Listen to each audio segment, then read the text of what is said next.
നമസ്കാരം, P S സിയുടെ YouTube ചാനലിലേക്ക് ഏവർക്കും സ്വാഗതം. സുഹൃത്തുക്കളെ, നമ്മുടെ കമ്പനി ബോർഡ് LGSന് വേണ്ടി ഒരു സൂപ്പർ എക്സ്പ്രസ് ക്ലാസ് നമ്മൾ ആരംഭിച്ചിട്ടുണ്ടായിരുന്നു.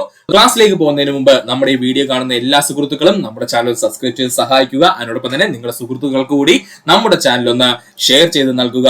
നിങ്ങളുടെ സപ്പോർട്ടാണ് ഞങ്ങളുടെ വിജയം. അപ്പൊ നമുക്ക് സമയം കളയേണ്ട ക്ലാസ്സിലേക്ക് പോവാം. ടൂത്ത് പേസ്റ്റിലെ പ്രധാന ഘടകം ഏതെന്നാണ് ചോദിച്ചിരിക്കുന്നത്. 14ാമത്തെ ചോദ്യം എന്താ സുഹൃത്തുക്കളെ? ടൂത്ത് പേസ്റ്റിലെ പ്രധാനപ്പെട്ട ഘടകം എന്തെന്നാണ് നമുക്ക് നോക്കാം. ഉത്തരം ടൈറ്റാനിയം ഓക്സൈഡ് ആണ് കേട്ടോ. പഠിച്ചോളനെ. ടൂത്ത് പേസ്റ്റിലെ പ്രധാന ഘടകമാണെന്ന് ചോദിച്ചാൽ അത് ടൈറ്റാനിയം ഓക്സൈഡ് ആണ്. 14ാമത്തത് രസതന്ത്രം നിത്യജീവിതത്തിൽ എന്ന് പറയുന്ന മേഖലയിൽ നിന്ന് ചോദിച്ച ചോദ്യമാണ്. അപ്പോ രസതന്ത്രവുമായി ബന്ധപ്പെട്ട് കിടക്കുന്ന നമ്മുടെ നിത്യജീവിതത്തിലെ കുറച്ച് വസ്തുക്കളെ പറ്റി നമുക്കൊന്ന് പഠിക്കാൻ സുഹൃത്തുക്കളെ. ശ്രദ്ധിക്കുക. Bathing soap potassium hydroxide. Bathing soap എന്നറിയപ്പെടുന്നത് ആരാ? പൊട്ടാസ്യം ഹൈഡ്രോക്സൈഡ് ആണ്. വാഷിംഗ് സോപ്പ് എന്ന പേരിൽ അറിയപ്പെടുന്നത് സോഡിയം ഹൈഡ്രോക്സൈഡ് ആണ്. വാഷിംഗ് സോപ്പ് എന്നറിയപ്പെടുന്നത് ആരാ? സോഡിയം ഹൈഡ്രോക്സൈഡ് ആണ്. തെറ്റിപ്പോവല്ലേ. ഏറ്റവും കൂടുതൽ ഉദ്യോഗാർത്ഥികൾ തെറ്റിക്കുന്ന പോയിന്റും അതുപോലെ പ്രീവിയസ് ക്വസ്റ്റ്യൻ ആണ്. പഠിക്കുക. ബാത്തിങ് സോപ്പ് എന്ന് പറഞ്ഞു കഴിഞ്ഞാൽ പൊട്ടാസ്യം ഹൈഡ്രോക്സൈഡും വാഷിംഗ് സോപ്പ് എന്ന് പറഞ്ഞു കഴിഞ്ഞാൽ സോഡിയം ഹൈഡ്രോക്സൈഡുമാണ്. Detergent sodium hydroxide, sodium sulphate, sodium phosphate സംയുക്തങ്ങള്. പഠിച്ചോളനെ. ഡിറ്റർജന്റ് ആയിട്ട് ഉപയോഗിക്കുന്നത് എന്തൊക്കെയാണ്? ഒന്നിൽ സോഡിയം ഹൈഡ്രോക്സൈഡ് ഉപയോഗിക്കാം, അല്ലെങ്കിൽ സോഡിയം സൾഫേറ്റിന്റെ ലവണങ്ങൾ ഉപയോഗിക്കാം, അല്ലെങ്കിൽ സോഡിയം ഫോസ്ഫേറ്റിന്റെ സംയുക്തങ്ങൾ നമുക്ക് ഉപയോഗിക്കാം. അപ്പോൾ ഡിറ്റർജന്റിൽ ഉപയോഗിക്കുന്ന ആരൊക്കെയാ? സോഡിയം ഹൈഡ്രോക്സൈഡ്, അല്ലെങ്കിൽ സോഡിയം സൾഫേറ്റ്, അല്ലെങ്കിൽ സോഡിയം ഫോസ്ഫേറ്റിന്റെ സംയുക്തങ്ങൾ.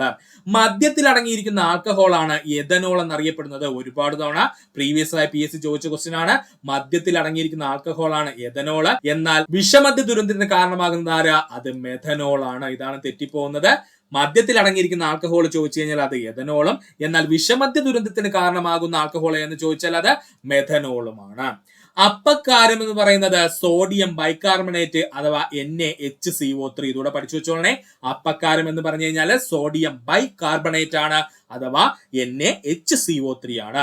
വിനാഗിരി എന്ന് പറഞ്ഞാൽ നമുക്ക് എല്ലാവർക്കും അറിയാം അസറ്റിക് ആസിഡ്, അല്ലെങ്കിൽ അവനൊരു മറ്റൊരു പേരുണ്ട്. എന്താണ്? Ethanoic acid. പഠിച്ചോളനെ. വിനാഗിരിയിൽ അടങ്ങിയിരിക്കുന്ന ആസിഡ് എന്നറിയപ്പെടുന്നത് അസറ്റിക് ആസിഡ്, അല്ലെങ്കിൽ മറ്റൊരു പേരെന്താ? Ethanoic acid. ഒന്നുകൂടി പറയാം സുഹൃത്തുക്കളെ, ശ്രദ്ധിക്കുക. ബാത്തിങ് സോപ്പ് എന്നറിയപ്പെടുന്നത് പൊട്ടാസ്യം ഹൈഡ്രോക്സൈഡ്. വാഷിംഗ് സോപ്പ് എന്നറിയപ്പെടുന്നത് സോഡിയം ഹൈഡ്രോക്സൈഡ്. ഡിറ്റർജന്റ് നിർമ്മിക്കാൻ ഉപയോഗിക്കുന്നത് സോഡിയം ഹൈഡ്രോക്സൈഡ്, അല്ലെങ്കിൽ സോഡിയം സൾഫേറ്റ്, അല്ലെങ്കിൽ സോഡിയം ഫോസ്ഫേറ്റ് സംയുക്തങ്ങൾ. മദ്യത്തിൽ അടങ്ങിയിരിക്കുന്ന ആൽക്കഹോൾ എഥനോൾ ആണ്. എന്നാൽ വിഷമദ്യ ദുരന്തത്തിന് കാരണമാവുന്ന ആൽക്കഹോൾ എന്നറിയപ്പെടുന്നത് മെഥനോൾ ആണ്. അപ്പക്കാരം എന്ന് പറയുന്നത് സോഡിയം ബൈകാർബണേറ്റ് ആണ്, അല്ലെങ്കിൽ നമുക്ക് പറയാം NaHCO3 ആണ്. വിനാഗിരി എന്ന് പറഞ്ഞു കഴിഞ്ഞാൽ അസറ്റിക് ആസിഡ് ആണ്, ഇല്ലെങ്കിൽ അവന് മറ്റൊരു പേരുണ്ട്. എന്താ സുഹൃത്തുക്കളെ? എത്തനോയിക് ആസിഡ് എന്ന്. ആസ്പിരിൻ ഗുളികകൾ അടങ്ങിയിരിക്കുന്നതാണ് അസറ്റലൈൻ സാലിസിലിക് ആസിഡ്. പഠിച്ചോളനെ. ആസ്പിരിൻ ഗുളികകളിൽ അടങ്ങിയിരിക്കുന്ന ആസിഡ് ഏതാണ്? അസറ്റലൈൻ സാലിസിലിക് ആസിഡ് ആണ്. എപ്സം സാൾട്ടിനകത്ത് അടങ്ങിയിരിക്കുന്നതാണ് മെഗ്നീഷ്യം സൾഫേറ്റ്. മെഗ്നീഷ്യം സൾഫേറ്റ് അറിയപ്പെടുന്ന പേരാണ് എപ്സം സാൾട്ട്. ടോയ്ലറ്റ് ക്ലീനർ ആയിട്ട് ഉപയോഗിക്കുന്നത് ഹൈഡ്രോക്ലോറിക് ആസിഡ് ആണ്. പഠിച്ചോളനെ. ടോയ്ലറ്റ് ക്ലീനർ ആയിട്ട് ഉപയോഗിക്കുന്നത് ഏതാണ്? ഹൈഡ്രോക്ലോറിക് ആസിഡ് ആണ്. അതുകൊണ്ടാണ് ഈ ടോയ്ലറ്റ് ക്ലീനർ ഒക്കെ നമ്മുടെ ശരീരത്തിൽ വീണാൽ പൊള്ളൽ ഉണ്ടാവാനുള്ള കാരണം കേട്ടോ. അപ്പൊ ടോയ്ലറ്റ് ക്ലീനർ ആയിട്ട് ഉപയോഗിക്കുന്ന ആരെയാണ്? ഹൈഡ്രോക്ലോറിക് ആസിഡിനെയാണ്. ഹാൻഡ് സാനിറ്റൈസർ ആയിട്ട് ഉപയോഗിക്കുന്നത് ഐസോപ്രോപ്പൈൽ ആൽക്കഹോൾ ആണ്. പഠിച്ചോളനെ. ഹാൻഡ് സാനിറ്റൈസർ ആയിട്ട് ഉപയോഗിക്കുന്നത് ആരെയാ? ഐസോപ്രോപ്പൈൽ ആൽക്കഹോളിനെയാണ്. എലിവിഷമായിട്ട് ഉപയോഗിക്കുന്നത് സിങ്ക് ഫോസ്ഫേറ്റ്. ഒരുപാട് തവണ PSC പ്രീവിയസ് ആയി ചോദിച്ചതാണ്. എലിവിഷമായിട്ട് ഉപയോഗിക്കുന്നത് ആരെയാ? സിങ്ക് ഫോസ്ഫേറ്റിനെയാണ്. ഡിയോഡറന്റുകളിൽ ഉപയോഗിക്കുന്നത് അലുമിനിയം ക്ലോറോ ഹൈഡ്രേറ്റ് ആണ്. പഠിച്ചോളണേ. ഡിയോഡറന്റുകൾ, അതായത് നമ്മൾ സ്പ്രേ ആയിട്ടൊക്കെ ഉപയോഗിക്കൂലേ, അതിനകത്ത് ഉപയോഗിക്കുന്ന പ്രധാനപ്പെട്ട ഘടകം ഏതാണ്? അലൂമിനിയം ക്ലോറോ ഹൈഡ്രേറ്റ് ആണ്. ചോക്ക് എന്ന് പറയുന്നത് കാൽസ്യം കാർബണേറ്റ് അഥവാ CaCO3 ആണ്. ഇതും പ്രീവിയസ് ക്വസ്റ്റ്യൻ ആണ്. പഠിച്ചോളനെ. ചോക്ക് എന്ന് പറഞ്ഞു കഴിഞ്ഞാൽ കാൽസ്യം കാർബണേറ്റ് അഥവാ CaCO3 ആണ്. Ajinomoto monosodium glutamate. നമുക്ക് എല്ലാവർക്കും അറിയാം അജിനോമോട്ടോ എന്താണ്? മോണോസോഡിയം ഗ്ലൂട്ടാമേറ്റ് ആണ്. ഒന്നുകൂടി പറയാം സുഹൃത്തുക്കളെ, ശ്രദ്ധിക്കുക. ആസ്പിരിനിൽ അടങ്ങിയിരിക്കുന്ന ആസിഡ് എന്ന് ചോദിച്ചാൽ അത് അസറ്റലൈൻ സാലിസിലിക് ആസിഡ്, അല്ലെങ്കിൽ ആസ്പിരിൻ എന്ന് പറയുന്നത് കെമിക്കൽ എന്താണ്? അസറ്റലൈൻ സാലിസിലിക് ആസിഡ് എന്ന് നമുക്ക് പറയാം. ഇനി എപ്സം സാൾട്ട് എന്ന് പറഞ്ഞു കഴിഞ്ഞാൽ മെഗ്നീഷ്യം സൾഫേറ്റ് ആണ്, അല്ലെങ്കിൽ MgSO4 ആണ്. ഇനി ടോയ്ലറ്റ് ക്ലീനർ ആയിട്ട് നമ്മൾ ഉപയോഗിക്കുന്നത് HCl അഥവാ ഹൈഡ്രോക്ലോറിക് ആസിഡ് ആണ്. ഇനി ഹാൻഡ് സാനിറ്റൈസർ ആയിട്ട് നമ്മൾ ഉപയോഗിക്കുന്നത് ഐസോപ്രോപ്പൈൽ ആൽക്കഹോൾ ആണ്. എലിവിഷമായിട്ട് ഉപയോഗിക്കുന്നത് സിങ്ക് ഫോസ്ഫേറ്റ് ആണ്. ഇനി ഡിയോഡറന്റുകൾ നമ്മൾ എന്താ ഉപയോഗിക്കുന്നത്? അലൂമിനിയം ക്ലോറോ ഹൈഡ്രേറ്റ് ആണ്. ചോക്കായിട്ട് നമ്മൾ ഉപയോഗിക്കുന്നത് കാൽസ്യം കാർബണേറ്റ് അല്ലെങ്കിൽ CaCO3 എന്ന് നമ്മൾ പറയും. അജിനോമോട്ടോ എന്ന് പറഞ്ഞു കഴിഞ്ഞാൽ മോണോസോഡിയം ഗ്ലൂട്ടാമേറ്റ് ആണ്. അപ്പം ഉണ്ടാക്കുമ്പോൾ കാർബൺ ഡൈ ഓക്സൈഡിന്റെ സാന്നിധ്യം മൂലം ഉയർന്ന ഊഷ്മാവിൽ അപ്പം വീർക്കുന്നു. ഇത് ഏത് വാതക നിയമവുമായി ബന്ധപ്പെട്ടിരിക്കുന്നു? ചോദ്യം ഒന്നുകൂടി ആവർത്തിക്കാം. അപ്പം ഉണ്ടാക്കുമ്പോൾ കാർബൺ ഡൈ ഓക്സൈഡിന്റെ സാന്നിധ്യം മൂലം ഉയർന്ന ഊഷ്മാവിൽ അപ്പം വീർക്കുന്നു. ഇത് ഏത് വാതക നിയമവുമായി ബന്ധപ്പെട്ടിരിക്കുന്നു? ഉത്തരം ഓപ്ഷൻ ബി, ചാൾസ് നിയമവുമായി ബന്ധപ്പെട്ടിരിക്കുന്നു. എന്താ ചാൾസ് നിയമം പറയുന്നത് സുഹൃത്തുക്കളെ? മർദ്ദം സ്ഥിരമായിരിക്കുമ്പോൾ, അതായത് പ്രഷർ എന്ന് പറയുന്നത് ഒരു കോൺസ്റ്റന്റ് വാല്യൂ ആയിരിക്കുമ്പോൾ, മർദ്ദം സ്ഥിരമായിരിക്കുമ്പോൾ, മർദ്ദത്തിന് യാതൊരു വ്യത്യാസവും വരാതിരിക്കുന്ന സമയത്ത് വ്യാപ്തം എന്ന് പറയുന്നത് എപ്പോഴും നമ്മുടെ ടെമ്പറേച്ചർ അഥവാ താപനിലയ്ക്ക് ഡയറക്ട്ലി പ്രൊപ്പോർഷണൽ ആയിരിക്കും എന്നാണ് ചാൾസ് നിയമം പറയുന്നത്. സിമ്പിൾ ആയിട്ട് പറഞ്ഞു കഴിഞ്ഞാൽ പ്രഷർ എന്ന് പറയുന്നത് നോർമൽ ആയിരിക്കുമ്പോൾ അല്ലെങ്കിൽ മർദ്ദം എന്ന് പറയുന്നത് കോൺസ്റ്റന്റ് ആയിരിക്കുന്ന സമയത്ത് നമ്മുടെ വോളിയവും അതുപോലെ ടെമ്പറേച്ചറും തമ്മിൽ നേർ അനുപാതത്തിലായിരിക്കും എന്നാണ് അർത്ഥം. അതായത് വോളിയം അല്ലെങ്കിൽ വ്യാപ്തം കൂടുന്ന സമയത്ത് എന്തും കൂടും? ടെമ്പറേച്ചറും കൂടും. അല്ലെങ്കിൽ നമുക്ക് പറയാം ടെമ്പറേച്ചർ കൂടുന്ന സമയത്ത് വ്യാപ്തം എന്ത് ചെയ്യും? കൂടുമെന്ന് നമുക്ക് പറയാം. ഇവിടെ നിന്ന് പഠിക്കേണ്ട മറ്റു പ്രധാനപ്പെട്ട ഒരു പോയിന്റ് ആണ് V/T = ഒരു കോൺസ്റ്റന്റ് K എന്നുള്ളത്. ഓർത്തോളനെ, V/T = ഒരു കോൺസ്റ്റന്റ് K എന്നുള്ളത് ഈ ഒരു ഭാഗത്ത് ഓർത്തു വെച്ചോളണം. ഇതും PSC ചോദിച്ചിട്ടുണ്ട്. ചോദിക്കുന്നത് ഇങ്ങനെയാണ്: താഴെ പറയുന്നവയിൽ ചാൾസ് നിയമവുമായി ബന്ധപ്പെട്ടിരിക്കുന്ന സമവാക്യം ഏതെന്ന് ചോദിക്കും. എന്നിട്ട് ഇത് തന്നിരിക്കും V/T = a കോൺസ്റ്റന്റ് എന്നുള്ളതും കൂടെ ഒന്ന് ഓർത്ത് വെച്ചേക്കണം ഈ ഭാഗത്ത്. അപ്പൊ അപ്പം ഉണ്ടാക്കുന്ന സമയത്ത് കാർബൺ ഡൈ ഓക്സൈഡിന്റെ സാന്നിധ്യം മൂലം ഉയർന്ന ഊഷ്മാവിൽ അപ്പം വീർക്കുന്നു. ഇത് ഏത് നിയമം എന്ന് ചോദിച്ചാൽ ചാൾസ് നിയമമാണ്. അടുത്തതായി PSC ഏറ്റവും കൂടുതൽ ചോദിച്ച നിയമമാണ് ചാൾസ് നിയമം. എന്താണ് ചാൾസ് നിയമം? വ്യാപ്തം താപനിലയും തമ്മിലുള്ള ബന്ധം സ്ഥിരീകരിക്കുന്ന നിയമമാണ് ചാൾസ് നിയമം. വ്യാപ്തവും താപനിലയും തമ്മിലുള്ള ബന്ധം സ്ഥിരീകരിക്കുന്ന നിയമമാണ് ചാൾസ് നിയമം. ഇത് പഠിച്ചോളനെ, ഇങ്ങനെ PSC ചോദിക്കും. വ്യാപ്തവും താപനിലയും തമ്മിലുള്ള ബന്ധം സ്ഥിരീകരിക്കുന്ന നിയമമാണ് ചാൾസ് നിയമം എന്നറിയപ്പെടുന്നത്. ചാൾസ് നിയമം ആവിഷ്കരിച്ച ശാസ്ത്രജ്ഞൻ ആര് എന്ന് ചോദിച്ചു കഴിഞ്ഞാൽ ഫ്രഞ്ച് ശാസ്ത്രജ്ഞനായ ജാക്കസ് ചാൾസ് ആണ്. അപ്പോ മറക്കരുത്, ചാൾസ് നിയമം ആവിഷ്കരിച്ച ശാസ്ത്രജ്ഞൻ ആരാ സുഹൃത്തുക്കളെ? ഫ്രഞ്ച് ശാസ്ത്രജ്ഞനായിട്ടുള്ള ജാക്കസ് ചാൾസ് ആണ് ചാൾസ് നിയമം ആവിഷ്കരിച്ചത്. ചാൾസ് നിയമപ്രകാരം മർദ്ദം സ്ഥിരമായിരിക്കുമ്പോൾ, നേരത്തെ നമ്മുടെ ബോയ്സ് നിയമത്തിൽ ആരെയാണ് നമ്മൾ പിടിച്ച് സ്ഥിരമായിട്ട് ഇരുത്തിയത്? അവിടെ ടെമ്പറേച്ചർ അല്ലെങ്കിൽ നമ്മൾ പറയുന്ന താപനിലയാണല്ലേ നമ്മൾ പിടിച്ചിരുത്തിയിരുന്നത്. എന്നാൽ നേരെ തിരിച്ച് ചാൾസ് നിയമത്തിൽ വന്നപ്പോ ഇവിടെ ആരെയാ നമ്മൾ പിടിച്ചിരുത്തിയിരിക്കുന്നത്? മർദ്ദത്തെയാണ്. ആരെയാണ്? മർദ്ദം അല്ലെങ്കിൽ പ്രഷർ ആണ് ഇവിടെ സ്ഥിരമായിട്ടിരിക്കുന്നത്. മർദ്ദം അല്ലെങ്കിൽ പ്രഷറിനെ നമ്മൾ എന്ത് ചെയ്തു? മാറ്റിയെങ്കിരുത്തി. അവനടുത്ത് പറഞ്ഞു മിണ്ടാതെ അവിടെ ഇരുന്നോളാൻ പറഞ്ഞു കേട്ടോ. ഇവിടെ ആരൊക്കെയാണ് വില്ലന്മാരെന്ന് ചോദിച്ചാല് നമ്മുടെ താപനിലയും അതിനോടൊപ്പം വ്യാപ്തവുമാണ്. താപനിലയും വ്യാപ്തവുമാണ് ഇവിടെ വില്ലന്മാർ അല്ലെങ്കിൽ കൂട്ടുകാരായിട്ട് നമുക്ക് പറയാം. അപ്പോ ഇവിടെ എന്താ സംഭവിക്കുന്നതെന്ന് ചോദിച്ചാല്, മർദ്ദം സ്ഥിരമായിരിക്കുമ്പോൾ ഒരു നിശ്ചിത മാസ് വാതകത്തിന്റെ വ്യാപ്തം കെൽവിൻ സ്കെയിലിൽ താപനിലയ്ക്ക് നേർ അനുപാതത്തിലായിരിക്കും. അതായത് ഒന്നുമില്ല, സിമ്പിൾ ആണ് സംഭവം. ഏതെങ്കിലും ഒരു സ്ഥിരമർദ്ദത്തിൽ ഇരിക്കുന്ന ഒരു വാതകത്തിന് ചൂട് കൊടുക്കുവാണെന്ന് കരുതുക, അല്ലെങ്കിൽ താപനില കൊടുക്കുവാണെന്ന് കരുതുക. അങ്ങനെയാണെന്നുണ്ടെങ്കിൽ എന്ത് സംഭവിക്കും? ആ വാതകത്തിന്റെ വ്യാപ്തം ആ താപനിലയ്ക്ക് അനുസരിച്ച് കൂടും. ഇത്രയേ ഉള്ളൂ ചാൾസ് നിയമം. അതായത് നമ്മുടെ T എന്ന് പറയുന്നത് എപ്പോഴും എന്തിന് ഈക്വൽ ആയിരിക്കും എന്നാ പറഞ്ഞേക്കുന്നത്, അല്ലെങ്കിൽ പ്രൊപ്പോർഷണൽ ആയിരിക്കും എന്നാ പറഞ്ഞിരിക്കുന്നത്? നമ്മുടെ V എന്ന് പറയുന്ന വോളിയത്തിന് പ്രൊപ്പോർഷണൽ ആയിരിക്കും. അതായത് വ്യാപ്തം എന്ന് പറയുന്നത് എപ്പോഴും താപനിലയ്ക്ക് തുല്യമായിരിക്കും. വ്യാപ്തം കൂടിയാല് താപനില കൂടും, താപനില കൂടിയാല് വ്യാപ്തവും കൂടും. ഏത് നിയമപ്രകാരം? ചാൾസ് നിയമപ്രകാരം. ആര് പ്രകാരമാ? ചാൾസ് നിയമപ്രകാരം. നേരത്തെ ബോയ്സ് നിയമമായിട്ട് മിക്സ് ചെയ്ത് പഠിക്കല്ലേ, പണി കിട്ടുവേ. കൃത്യമായിട്ട് പഠിക്കണേ.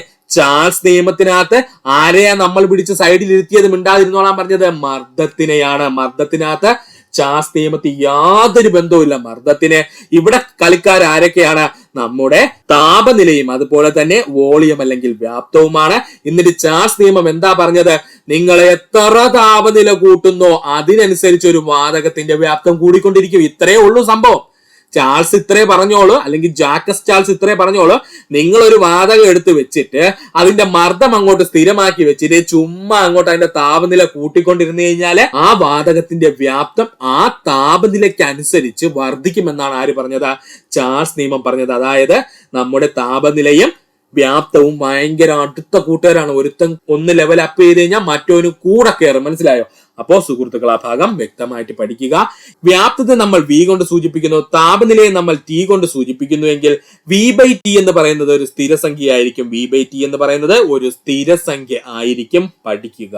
ഇനി ചാൾസ് നിയമത്തിന്റെ നിത്യജീവിതത്തിലുള്ള ഉദാഹരണങ്ങളാണ് നമ്മൾ നോക്കാൻ പോകുന്നത്. ചാൾസ് നിയമത്തിന്റെ നിത്യജീവിതത്തിലെ ഉദാഹരണങ്ങളാണ് നമ്മൾ നോക്കാൻ പോകുന്നത്. അല്ലെങ്കിൽ നമ്മുടെ ഡേ ടു ഡേ ലൈഫിലെ ആപ്ലിക്കേഷൻസ് എന്തൊക്കെയാണ് നമുക്കത് നോക്കാം. വായു നിറച്ചൊരു ബലൂൺ വെയിലത്ത് വെച്ചാൽ അത് പൊട്ടുന്നതിന് കാരണം ചോദിച്ചാൽ ചാൾസ് നിയമം. ഏറ്റവും കൂടുതൽ PSC പ്രീവിയസ് ആയി ചോദിച്ചത് വായു നിറച്ചൊരു ബലൂൺ വെയിലത്ത് വെച്ചാൽ അത് പൊട്ടുന്നതിന് കാരണം ചാൾസ് നിയമമാണ്. എന്താ സുഹൃത്തുക്കളെ ഇവിടെ നടക്കുന്നത് നമുക്കൊന്ന് നോക്കാം. ബലൂൺ വെയിലേൽക്കുന്നത് കൊണ്ട് തന്നെ ബലൂണിനുള്ളിലെ വാതകം എന്ത് ചെയ്യും? ചൂട് പിടിക്കും.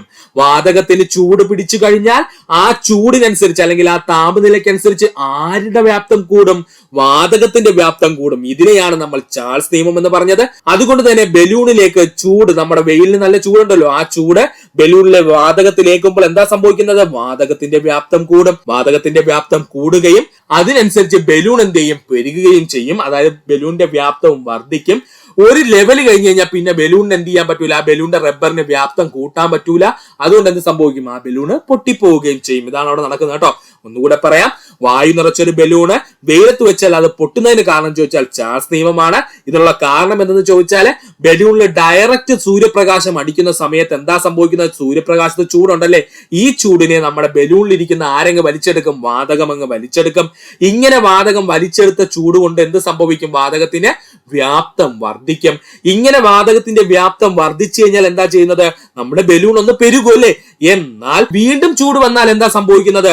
ഈ പറഞ്ഞിരിക്കുന്ന വാതകത്തിന് ഉൾക്കൊള്ളാൻ പറ്റൂല. കാരണം അതിനേക്കാളും വലിയൊരു വ്യാപ്തത്തിലേക്ക് ആര് കയറിപ്പോവും? ഈ ഇരിക്കുന്ന വാതകം കയറിപ്പോവും. അതിനുള്ള കാരണമാണ് നമ്മൾ പറഞ്ഞത് ചാൾസ് നിയമം. താപനില കൂടിയ വ്യാപ്തം അതിനോടൊപ്പം തന്നെ കൂടുമെന്ന് പറഞ്ഞു. അപ്പൊ താപനില പിന്നെയും കൂടിക്കൊണ്ടിരിക്കുന്നു. എന്നാൽ നമ്മുടെ ബലൂൺ നിർമ്മിച്ചിരിക്കുന്ന റബ്ബറിന് ഇന്ന് താങ്ങാൻ പറ്റുമോ? ഇല്ല. എപ്പോഴാണോ ആ റബ്ബറിന് താങ്ങാൻ പറ്റാത്തത്, അപ്പൊ ആ റബ്ബർ എന്ത് ചെയ്യും? പൊട്ടുകയും. അപ്പൊ നമ്മൾ പറയും ബലൂൺ പൊട്ടിപ്പോയി എന്ന് പറയുകയും ചെയ്യും. പഠിക്കുക. ഹോട്ട് എയർ ബലൂണുകളുടെ പ്രവർത്തന തത്വം. ഹോട്ട് എയർ ബലൂണുകളുടെ പ്രവർത്തന തത്വം പഠിക്കുക. ഹോട്ട് എയർ ബലൂണുകളിൽ ശക്തമായ ചൂടുവായു നിറയ്ക്കുന്നത് മൂലം വായുവിന്റെ വ്യാപ്തം കൂടുകയും ഹോട്ട് എയർ ബലൂൺ മുകളിലേക്ക് ഉയരുകയും ചെയ്യും. ഹോട്ട് എയർ ബലൂണുകളിൽ ശക്തമായ ചൂടുവായു നിറയ്ക്കുന്നത് മൂലം വായുവിന്റെ വ്യാപ്തം എന്ത് ചെയ്യും? കൂടും. ചൂട് കൂടിക്കഴിഞ്ഞാൽ സ്വാഭാവികമായിട്ടും വ്യാപ്തം കൂടില്ല സുഹൃത്തുക്കളെ. വ്യാപ്തം കൂടിക്കഴിഞ്ഞാൽ എന്ത് ചെയ്യും? ഹോട്ട് എയർ ബലൂൺ എന്ത് ചെയ്യും? മുകളിലേക്ക് ഉയരുകയും ചെയ്യും. അന്തരീക്ഷ വായുവിന് വ്യാപ്തം കൂടിക്കഴിഞ്ഞാൽ എന്താ സുഹൃത്തുക്കളെ പറ്റുന്നത്? അവൻ മുകളിലേക്ക് ഉയർന്നു പോകുമല്ലേ. എന്നിട്ട് വ്യാപ്തം കുറഞ്ഞ കട്ടിയുള്ള വായുവാണ് എവിടെ കിടക്കുന്നത്? നമ്മൾ ഈ ശ്വസിക്കുന്ന നമ്മുടെ ഭൂമിയുടെ ഉപരിതലത്തിൽ കാണപ്പെടുന്നത്. എന്നാൽ ചൂട് കൂടുമ്പോൾ എന്താ സംഭവിക്കുന്നത്? ഈ വായുവിന്റെ വ്യാപ്തം കൂടുകയും ഇത് മുകളിലേക്ക് എന്തേ ഉയർന്നു പോവുകയും എന്ന് നമ്മൾ പഠിച്ചിട്ടുണ്ടല്ലേ. അപ്പൊ സുഹൃത്തുക്കൾ ഈ പോയിന്റ് ഓർത്തു വെച്ചിരിക്കുക. എയറോസോൾ ക്യാനുകൾ. എന്താണ് എയറോസോൾ ക്യാനുകൾ എന്ന് പറഞ്ഞത്? സുഹൃത്തുക്കൾ പേടിക്കണ്ട.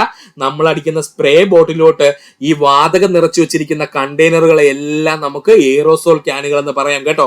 അതുകൊണ്ട് അതിലൊന്നും വലിയ കാര്യമില്ല. എയറോസോൾ ക്യാനുകൾ എന്ന് പറഞ്ഞു കഴിഞ്ഞാൽ നമ്മുടെ സ്പ്രേ ബോട്ടിലുണ്ടല്ലോ, അതിനെ ആലോചിച്ചാൽ മതി. എയറോസോൾ ക്യാനുകൾ നിറച്ചിരിക്കുന്ന വാതകം താപനില കൂടുന്നതിനനുസരിച്ച് വികസിക്കുകയും എയറോസോൾ ക്യാനുകൾ പൊട്ടിത്തെറിക്കുന്നതിന് കാരണമാവുകയും ചെയ്യും. ഇതിൽ വളരെ കുറച്ച് സുഹൃത്തുക്കളെങ്കിലും അറിയാതെ തീയിലേക്ക് എന്ത് ചെയ്യും? നമ്മൾ ഉപയോഗിച്ച് കഴിഞ്ഞിട്ടുള്ള പെർഫ്യൂമിന്റെ ബോട്ടിൽ വലിച്ചെറിയാറുണ്ട്. കുറച്ച് സമയം കഴിയുമ്പോഴേക്കും വളരെ ശബ്ദത്തോടുകൂടി അത് പൊട്ടിത്തെറിക്കുകയും ചെയ്യും. ഇതിനുള്ള കാരണം എന്തെന്ന് ചോദിച്ചു കഴിഞ്ഞാൽ അത് ചാൾസ് നിയമമാണ്. അതായത് എയറോസോൾ ക്യാനുകൾ കൃത്യമായിട്ട് നമ്മൾ എന്ത് ചെയ്യണം?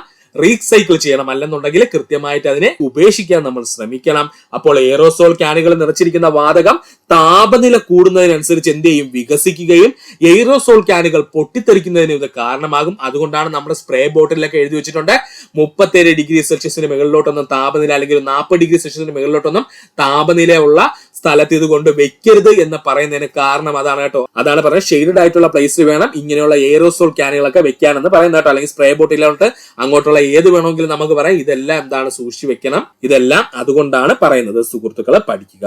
അമിതമായി വായു നിറച്ച വാഹനത്തിന്റെ ടയറുകൾ ചൂടുകാലത്ത് പൊട്ടിത്തെറിക്കുന്നതിന് കാരണം ചാൾസ് നിയമമാണ്.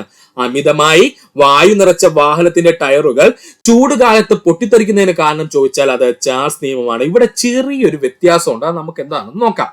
വാഹനത്തിന്റെ ടയറും റോഡും തമ്മിലുള്ള ഘർഷണ ബലം മൂലം വാഹനത്തിന്റെ ടയർ ചൂട് പിടിക്കുന്നു. അത് പഠിച്ചോളണേ. ഇവിടെയുള്ള വ്യത്യാസം എന്തെന്ന് ചോദിച്ചാല് സുഹൃത്തുക്കൾ ശ്രദ്ധിക്കുക. നേരത്തെ നമ്മൾ പറഞ്ഞ ബലൂണിന്റെ കേസുമായിട്ട് ഇവരെ അങ്ങ് കമ്പയർ ചെയ്യരുത്. കാരണം നമ്മുടെ വാഹനങ്ങളുടെ ടയർ എന്ന് പറയുന്നത് നല്ല കട്ടിയുള്ള റബ്ബർ മെറ്റീരിയൽ കൊണ്ടാണ് ഉണ്ടാക്കിയിരിക്കുന്നത്. അതുകൊണ്ട് ഈ സൂര്യപ്രകാശം അടിച്ചാലൊന്നും നമ്മുടെ ടയർ അങ്ങനെ വ്യാപ്തം വർദ്ധിച്ച് പൊട്ടിപ്പോകുന്നില്ല. പക്ഷെ മറ്റൊരു കാരണം ഇവിടെ വില്ലനായിട്ട് വരുന്നുണ്ട്. അല്ലെന്നുണ്ടെങ്കിൽ മറ്റൊരു കാരണം എന്താണ്, ഈ ടയറിനുള്ളിലെ വായുവിനെ ചൂടാക്കുന്നുണ്ട്. അതാണ് ഘർഷണ ബലം എന്ന് പറയുന്നത്. അപ്പോ വാഹനത്തിന്റെ ടയറും റോഡും തമ്മിലുള്ള ഘർഷണ ബലം മൂലം വാഹനത്തിന്റെ ടയർ ചൂട് പിടിക്കുകയും ടയറിന്റെ താപനിലയ്ക്ക് അനുസരിച്ച് നമ്മുടെ ടയറിനുള്ളിൽ നിറച്ചിരിക്കുന്ന വാതകത്തിന്റെ വ്യാപ്തം കൂടുകയും ചെയ്യും. ഇതിനെയാണ് എന്താണ് പറഞ്ഞത്, നമ്മുടെ ചാൾസ് നിയമം എന്ന് നമ്മൾ പറഞ്ഞത്. ഇങ്ങനെ വാഹനത്തിനകത്ത് നിറച്ചിരിക്കുന്ന വാതകത്തിന്റെ വ്യാപ്തം കൂടിക്കഴിഞ്ഞാൽ പിന്നെ ആ ടയർ നിൽക്കോ സുഹൃത്തുക്കളെ? ഇല്ല, ആ ടയർ എന്ത് ചെയ്യും, പൊട്ടിത്തെറിക്കുകയും ചെയ്യും. ഇതാണ് സംഭവിക്കുന്നത് കേട്ടോ, പഠിക്കുക.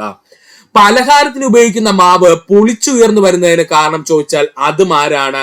ചാൾസ് നിയമമാണ്. ഇതാണ് ഇപ്പോൾ അങ്ങോട്ട് ചോദിച്ചത്. പ്രീവിയസ് ക്വസ്റ്റ്യൻ ആയിട്ട് ഇപ്പൊ അങ്ങോട്ട് ചോദിച്ചേ ഉള്ളൂ.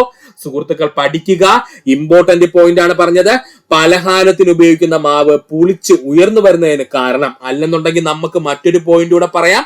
പലഹാരങ്ങൾ നിർമ്മിക്കുമ്പോൾ ബേക്കിംഗ് സോഡ ഉപയോഗിച്ചാൽ അവ വളരെ സോഫ്റ്റ് ആയിട്ട് നമുക്ക് കിട്ടും, അല്ലെങ്കിൽ മൃദുവായിട്ട് കിട്ടും. അതിനുള്ള കാരണം ചോദിച്ചാലും ഇത് രണ്ടും സെയിം ആണ് കേട്ടോ, ഒരു വ്യത്യാസവുമില്ല. പലഹാരത്തിന് ഉപയോഗിക്കുന്ന മാവ് പുളിച്ചുയർന്നു വരുന്നതിന് കാരണം ചോദിച്ചാലും, ഇല്ലെന്നുണ്ടെങ്കിൽ നമ്മൾ ഈ പറഞ്ഞ ബേക്കിംഗ് സോഡ ആയിരുന്നാലും ഇത് രണ്ടിലെയും പ്രവർത്തനം ഏകദേശം ഒരു കണക്ക് തന്നെയാണ്. അതുകൊണ്ട് പഠിക്കുക. സംഭവം ഇത്രയേ ഉള്ളൂ. മാവ് പുളിപ്പിക്കാൻ വെക്കുമ്പോൾ ബാക്ടീരിയകളുടെ പ്രവർത്തന ഫലമായി മാവിൽ കാർബൺ ഡൈ ഓക്സൈഡ് നിറയുകയും ഈ കാർബൺ ഡൈ ഓക്സൈഡ് ചുറ്റുപാടുമുള്ള താപനില ഉയരുന്നതിനനുസരിച്ച് വ്യാപ്തത്തിൽ വർധനമുണ്ടാവുകയും മാവ് പുളിച്ച് ഉയർന്നു വരികയും ചെയ്യുന്നു. അപ്പോ മാവ് പുളിപ്പിക്കാൻ വെക്കുന്ന സമയത്ത് ബാക്ടീരിയകളുടെ പ്രവർത്തന ഫലമായിട്ട് മാവിൽ എന്തുണ്ടാവും? കാർബൺ ഡൈ ഓക്സൈഡ് വാതകം ഉണ്ടായിരിക്കും. ഈ കാർബൺ ഡൈ ഓക്സൈഡ് വാതകം ചുറ്റുപാടുമുള്ള താപനില ഉയരുന്നതിനനുസരിച്ച് അതിന്റെ വ്യാപ്തം എന്ത് ചെയ്യും? വർദ്ധിപ്പിക്കുകയും മാവ് പുളിച്ച് ഉയർന്നു വരികയും ചെയ്യുന്നു. അതാണ് രാത്രി കാലത്ത് നമ്മൾ മാവ് എന്ത് ചെയ്യും? റെഡിയാക്കിയിട്ട് എന്ത് ചെയ്യും? അടച്ചു വെക്കരുതെന്ന് പറയുന്നതിന് കാരണം ചോദിച്ചു കഴിഞ്ഞാൽ, ഈ രാവിലെ ആവുന്നതിനനുസരിച്ച് നമ്മുടെ അന്തരീക്ഷ താപനില എന്ത് ചെയ്യും? വ്യത്യാസം വരും. ഈ അന്തരീക്ഷ താപനില കുറയോ കൂടോ സുഹൃത്തുക്കളെ? രാത്രി അപേക്ഷിച്ച് രാവിലെ അന്തരീക്ഷ താപനില കൂടുമല്ലേ? സൂര്യൻ ഉദിക്കുന്നതിന് മുമ്പ് തന്നെ അന്തരീക്ഷ താപനില എന്ത് ചെയ്യും? കൂടി തുടങ്ങും. ഇങ്ങനെ പയ്യെ പയ്യെ അന്തരീക്ഷ താപനില കൂടുന്നതിനനുസരിച്ച് നമ്മുടെ ഈ മാവിനുള്ളിൽ ഒളിച്ചിരിക്കുന്ന കാർബൺ ഡൈ ഓക്സൈഡ് ഉണ്ടല്ലോ, ഇവൻ എന്ത് ചെയ്യും? ഇങ്ങനെ എക്സ്പാൻഡ് ചെയ്ത് തുടങ്ങും. അതുകൊണ്ടാണ് മാവ് എന്ത് ചെയ്യും? പൊളിച്ച് ഉയർന്നു വരികയും ചെയ്യുന്നത്. ഇതേ പരിപാടി തന്നെയാണ് എവിടെ നടക്കുന്നത്? ബേക്കിംഗ് സോഡയിലും നടക്കുന്നത്. അതുകൊണ്ട് ഈ ബേക്കിംഗ് സോഡയിലാണെന്നുണ്ടെങ്കിൽ എന്ത് ചെയ്യും? നമ്മൾ ബേക്കിംഗ് സോഡ ചേർത്തിട്ട് നമ്മൾ ഭക്ഷണ പദാർത്ഥങ്ങൾ ഉണ്ടാക്കുന്ന സമയത്ത് നമ്മൾ ചൂട് കൊടുക്കൂലേ?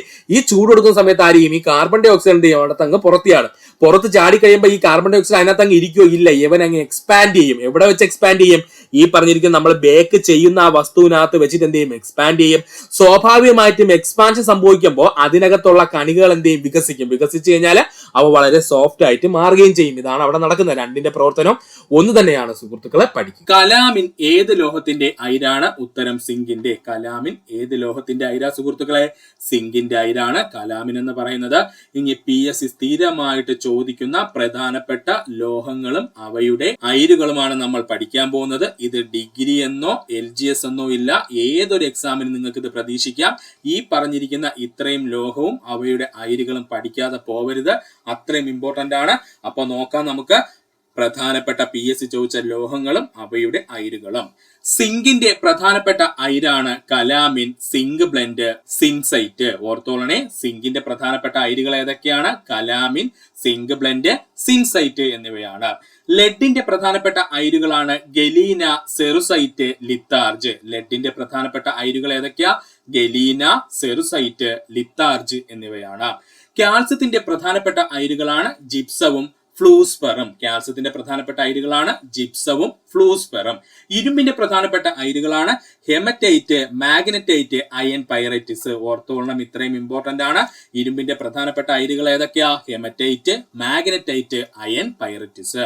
അലുമിനിയത്തിന്റെ പ്രധാനപ്പെട്ട അയിരാണ് ബോക്സൈറ്റും ക്രയോലൈറ്റും. അലുമിനിയത്തിന്റെ പ്രധാനപ്പെട്ട അയിരുകൾ ഏതൊക്കെയാ? ബോക്സൈറ്റും ക്രയോലൈറ്റും. കോപ്പർ അല്ലെങ്കിൽ ചെമ്പിന്റെ പ്രധാനപ്പെട്ട അയിരുകളാണ് മാലക്കൈറ്റും ചാൽക്കൊലൈറ്റും. ഇമ്പോർട്ടന്റ് ആണ്. കോപ്പറിന്റെ പ്രധാനപ്പെട്ട അയിരുകൾ ഏതൊക്കെയാ? മാലക്കൈറ്റും ചാൽക്കലൈറ്റും. യുറേനിയത്തിന്റെ പ്രധാനപ്പെട്ട അയിരാണ് പിച്ച് ബ്ലെൻഡ്. യുറേനിയത്തിന്റെ ഏറ്റവും പ്രധാനപ്പെട്ട അയിര് ഏതാണ്? പിച്ച് ബ്ലെൻഡ് ആണ്. തോറിയത്തിന്റെ അയിരാണ് മോണോസൈറ്റ്. തോറിയത്തിന്റെ അയിര് ഏതാണ്? മോണോസൈറ്റ് ആണ്. ഇതിന്റെ ഏറ്റവും വലിയ ഇമ്പോർട്ടൻസ് എന്താണ്? നമ്മുടെ കേരളത്തിലെ കോസ്റ്റൽ ഏരിയ അല്ലെങ്കിൽ തീരപ്രദേശങ്ങളിൽ കാണപ്പെടുന്ന ആണവധാതു അയിര് ഏതാണെന്ന് ചോദിച്ചാൽ അത് മോണോസൈറ്റ് ആണ്. ഓർത്തോളണം, കേരളത്തിലെ കോസ്റ്റൽ ഏരിയകൾ അല്ലെങ്കിൽ തീരപ്രദേശങ്ങളിൽ കാണപ്പെടുന്ന ആണവധാതു അയിര് ഏതെന്ന് ചോദിച്ചാൽ അത് മോണോസൈറ്റ് ആണ്. അപ്പോൾ മോണോസൈറ്റ് ഏതിന്റെ അയിര? തോറിയത്തിന്റെ അയിരാണ്. മെർക്കുറിയുടെ അയിരാണ് സിന്നബാർ. മെർക്കുറിയുടെ അയിരാണ് സിന്നബാർ. ടൈറ്റാനിയത്തിന്റെ അയിരാണ് റൂട്ടൈലും ഇൽമനൈറ്റും. ടൈറ്റാനിയത്തിന്റെ അയിരാണ് റൂട്ടൈലും ഇൽമനൈറ്റും. മെഗ്നീഷ്യത്തിന്റെ അയിരാണ് ഡോളമൈറ്റ്. ഓർത്തോളണം, മെഗ്നീഷ്യത്തിന്റെ അയിര് ഏതാണ്? ഡോളമൈറ്റ് ആണ്. ഇത്രയും സുഹൃത്തുക്കൾ പഠിച്ചിട്ട് വേണം പോകാൻ. വളരെ വളരെ ഇമ്പോർട്ടന്റ് ആണ്. ഒരുപാട് തവണ PSC പ്രീവിയസ് ആയി ചോദിച്ച കെമിസ്ട്രിയിലെ മേഖലയാണ് ലോഹങ്ങളും അതിന്റെ അയിരും. നമ്മുടെ ആറാമത്തെ ചോദ്യം, താഴെ പറയുന്നവയിൽ സംക്രമണ മൂലകങ്ങളുമായി ബന്ധപ്പെട്ട ശരിയല്ലാത്ത പ്രസ്താവന ഏതാണ്? താഴെ പറയുന്നവയിലെ സംക്രമണ മൂലകവുമായി ബന്ധപ്പെട്ട ശരിയല്ലാത്ത പ്രസ്താവന ഏത് എന്നാണ് ചോദിച്ചിട്ടുള്ളത്. നമുക്ക് നോക്കാം. ഓപ്ഷൻ എ, സംക്രമണ മൂലകങ്ങൾ നിറമുള്ള സംയുക്തങ്ങൾ ഉണ്ടാക്കുന്നു. ഓപ്ഷൻ ബി, പീരിയോഡിക് ടേബിളിൽ 3 മുതൽ 12 വരെയുള്ള ഗ്രൂപ്പുകളിൽ ഉൾപ്പെടുന്ന മൂലകങ്ങളാണ് സംക്രമണ മൂലകങ്ങൾ. ഓപ്ഷൻ സി, സംക്രമണ മൂലകങ്ങൾ ലോഹങ്ങളാണ്. Option D, zinc, cadmium, mercury അല്ലെങ്കിൽ രസം എന്നിവ സംക്രമണ മൂലകങ്ങൾക്ക് ഉദാഹരണമാണ്. ഇതിൽ ശരിയല്ലാത്ത പ്രസ്താവന ഏതാ സുഹൃത്തുക്കളെ? ഓപ്ഷൻ ഡി ആണ് കേട്ടോ. അതിനുള്ള കാരണവും പറഞ്ഞുതരാം. സിങ്ക്, കാഡ്മിയം, അതുപോലെ മെർക്കുറി അല്ലെങ്കിൽ രസം എന്ന് പറയുന്ന മൂലകങ്ങള് ഒന്നും എന്തിന് ഉദാഹരണമല്ല? സംക്രമണ മൂലകങ്ങൾക്ക് ഉദാഹരണമായിട്ട് പറയാൻ കഴിയില്ല. അപ്പോ സംക്രമണ മൂലകങ്ങൾക്ക് ഉദാഹരണമായിട്ട് നമുക്ക് ആരെയൊക്കെ പറയാം സുഹൃത്തുക്കളെ? വേണമെങ്കിൽ ടങ്സ്റ്റൺ പറയാം, അതുപോലെ തന്നെ പ്ലാറ്റിനം പറയാം, അതുപോലെ തന്നെ നമുക്ക് ഗോൾഡ്, സിൽവർ ഇവയെല്ലാം നമുക്ക് എന്തെന്ന് പറയാം? ഈ പറഞ്ഞിരിക്കുന്ന സംക്രമണ മൂലകങ്ങളായിട്ട് പറയാം. പക്ഷെ എന്തുകൊണ്ടാണ് സിങ്കിനെയും കാഡ്മിയത്തിനെയും അതുപോലെ തന്നെ നമ്മുടെ രസം അല്ലെങ്കിൽ മെർക്കുറിയെയും സംക്രമണ മൂലകങ്ങളിൽ പെടുത്താത്തതെന്ന് ചോദിച്ചാല്, ഇവർ സത്യം പറഞ്ഞു കഴിഞ്ഞാൽ സംക്രമണ മൂലകങ്ങളുടെ കൂട്ടത്തിൽ തന്നെയാണ് വരുന്നത്. പക്ഷെ യവന്മാർക്ക് ഒരു വൃത്തികെട്ട സ്വഭാവമുണ്ട്. എന്തെന്ന് ചോദിച്ചാല്, ഈ സംക്രമണ മൂലകങ്ങളുടെ ഏറ്റവും വലിയ പ്രത്യേകത എന്തെന്ന് ചോദിച്ചാല്, അവരുടെ ഏറ്റവും ഔട്ടർ മോസ്റ്റ് ഷെല്ലില്, അവരുടെ ഇലക്ട്രോൺസിന്റെ ഏറ്റവും അവസാനത്തെ ഷെല്ലിനകത്ത് ഇവന്മാരുടെ ഔട്ടർ മോസ്റ്റ് ഷെല്ലിൽ, അതായത് ഏറ്റവും പുറത്തുള്ള ഷെല്ലില് എപ്പോഴും പകുതി മാത്രമേ ഫില്ലാവുള്ളൂ കേട്ടോ. അതായത് എപ്പോ നോക്കിയാലും ഈ സംക്രമണ മൂലകങ്ങളുടെ ഏറ്റവും പുറമേയുള്ള ഷെല്ലിനകത്ത് പകുതി ഇലക്ട്രോണുകൾ മാത്രമേ ഫില്ലായിരിക്കുള്ളൂ. എന്നാൽ ഈ സിങ്കിന്റെയും അതുപോലെ കാഡ്മിയം അതുപോലെ തന്നെ മെർക്കുറി എന്നീ സംക്രമണ മൂലകങ്ങൾക്ക് ഇവന്മാരുടെ ഏറ്റവും അവസാനത്തുള്ള ഷെല്ലുണ്ടല്ലോ, അവിടെ എപ്പോഴും എങ്ങനെയായിരിക്കും? ഇലക്ട്രോൺസ് മുഴുവനായിട്ടും എന്തായിരിക്കും? ഫില്ലായിരിക്കും. ഇതുകൊണ്ടാണ് നമ്മുടെ സിങ്കിനെയും കാഡ്മിയത്തിനെയും മെർക്കുറിനെയും ഒന്നും സംക്രമണ മൂലകങ്ങളുടെ ഗണത്തിൽ പെടാത്തത് കേട്ടോ. ഇവന്മാര് 3 സംക്രമണ മൂലകങ്ങളല്ല, പക്ഷെ അവര് കൂടെ അങ്ങ് നൈസിന് പറ്റിച്ചേർന്നങ്ങ് കിടക്കണമെന്നേ ഉള്ളൂ. എന്നാൽ സിങ്കും കാഡ്മിയവും മെർക്കുറിയും ഒരിക്കലും എന്തല്ല? സംക്രമണ മൂലകങ്ങളുടെ പറയുമ്പോൾ അതിനകത്ത് ഉദാഹരണമായിട്ട് പറയാറില്ല. അതുകൊണ്ട് സുഹൃത്തുക്കൾ ഈ പോയിന്റ് വ്യക്തമായിട്ട് പഠിച്ചുകൊള്ളണം. ഇമ്പോർട്ടന്റ് ആണ്. ഒന്നുകൂടി പറയാം, കൺഫ്യൂഷൻ ഒന്നും വേണ്ട, സിമ്പിൾ ആണ്. താഴെ പറയുന്നവയിൽ സംക്രമണ മൂലകങ്ങളുമായി ബന്ധപ്പെട്ട ശരിയല്ലാത്ത പ്രസ്താവന ഏത് എന്നാണ് PSC ചോദിച്ചിരിക്കുന്നത്. ആ ശരിയല്ലാത്ത പ്രസ്താവന എന്താണെന്നുള്ളത് നമുക്ക് നോക്കാം. അപ്പോൾ ശരിയായ 3 പ്രസ്താവനകൾ ആദ്യം നമ്മൾ പഠിച്ചു തീർക്കാം. സംക്രമണ മൂലകങ്ങൾ നിറമുള്ള സംയുക്തങ്ങൾ ഉണ്ടാക്കുന്നു. സംക്രമണ മൂലകങ്ങൾ നിറമുള്ള സംയുക്തങ്ങൾ ഉണ്ടാക്കുന്നു. പീരിയോഡിക് ടേബിളിൽ 3 മുതൽ 12 വരെയുള്ള ഗ്രൂപ്പുകളിൽ ഉൾപ്പെടുന്ന മൂലകങ്ങളാണ് സംക്രമണ മൂലകങ്ങൾ. പീരിയോഡിക് ടേബിളിൽ 3 മുതൽ 12 വരെയുള്ള ഗ്രൂപ്പുകളിൽ ഉൾപ്പെടുന്ന മൂലകങ്ങളാണ് സംക്രമണ മൂലകങ്ങൾ എന്നറിയപ്പെടുന്നത്. സംക്രമണ മൂലകങ്ങള് ലോഹങ്ങളാണ്. സംക്രമണ മൂലകങ്ങള് ലോഹങ്ങളാണ്. ഇത് 3 ശരിയായ പ്രസ്താവനയാണ്. തെറ്റായ പ്രസ്താവന എന്തായിരുന്നു? ഈ സംക്രമണ മൂലകങ്ങളുടെ ഉദാഹരണമായി തന്നിരുന്ന സിങ്ക്, കാഡ്മിയം, മെർക്കുറി അല്ലെങ്കിൽ രസം എന്ന് പറയുന്ന മൂലകങ്ങള് സത്യത്തിൽ പറഞ്ഞു കഴിഞ്ഞാൽ അത് സംക്രമണ മൂലകങ്ങളല്ല. അതിന് കാരണം എന്തെന്ന് ചോദിച്ചാല്, സംക്രമണ മൂലകങ്ങൾക്ക് ഒരു പ്രത്യേകതയുണ്ട്. അവന്മാരുടെ ഔട്ടർ മോസ്റ്റ് ഷെല്ലിലെ ഏറ്റവും പുറമേയുള്ള ഷെല്ലില് എപ്പോഴും പകുതി ഇലക്ട്രോണുകൾ മാത്രമേ കാണാവൂ. എന്നാൽ ഈ സിങ്ക്, കാഡ്മിയം അതുപോലെ മെർക്കുറി തുടങ്ങിയ മൂലകങ്ങൾക്ക് ഒരു വൃത്തികെട്ട സ്വഭാവമുണ്ട്.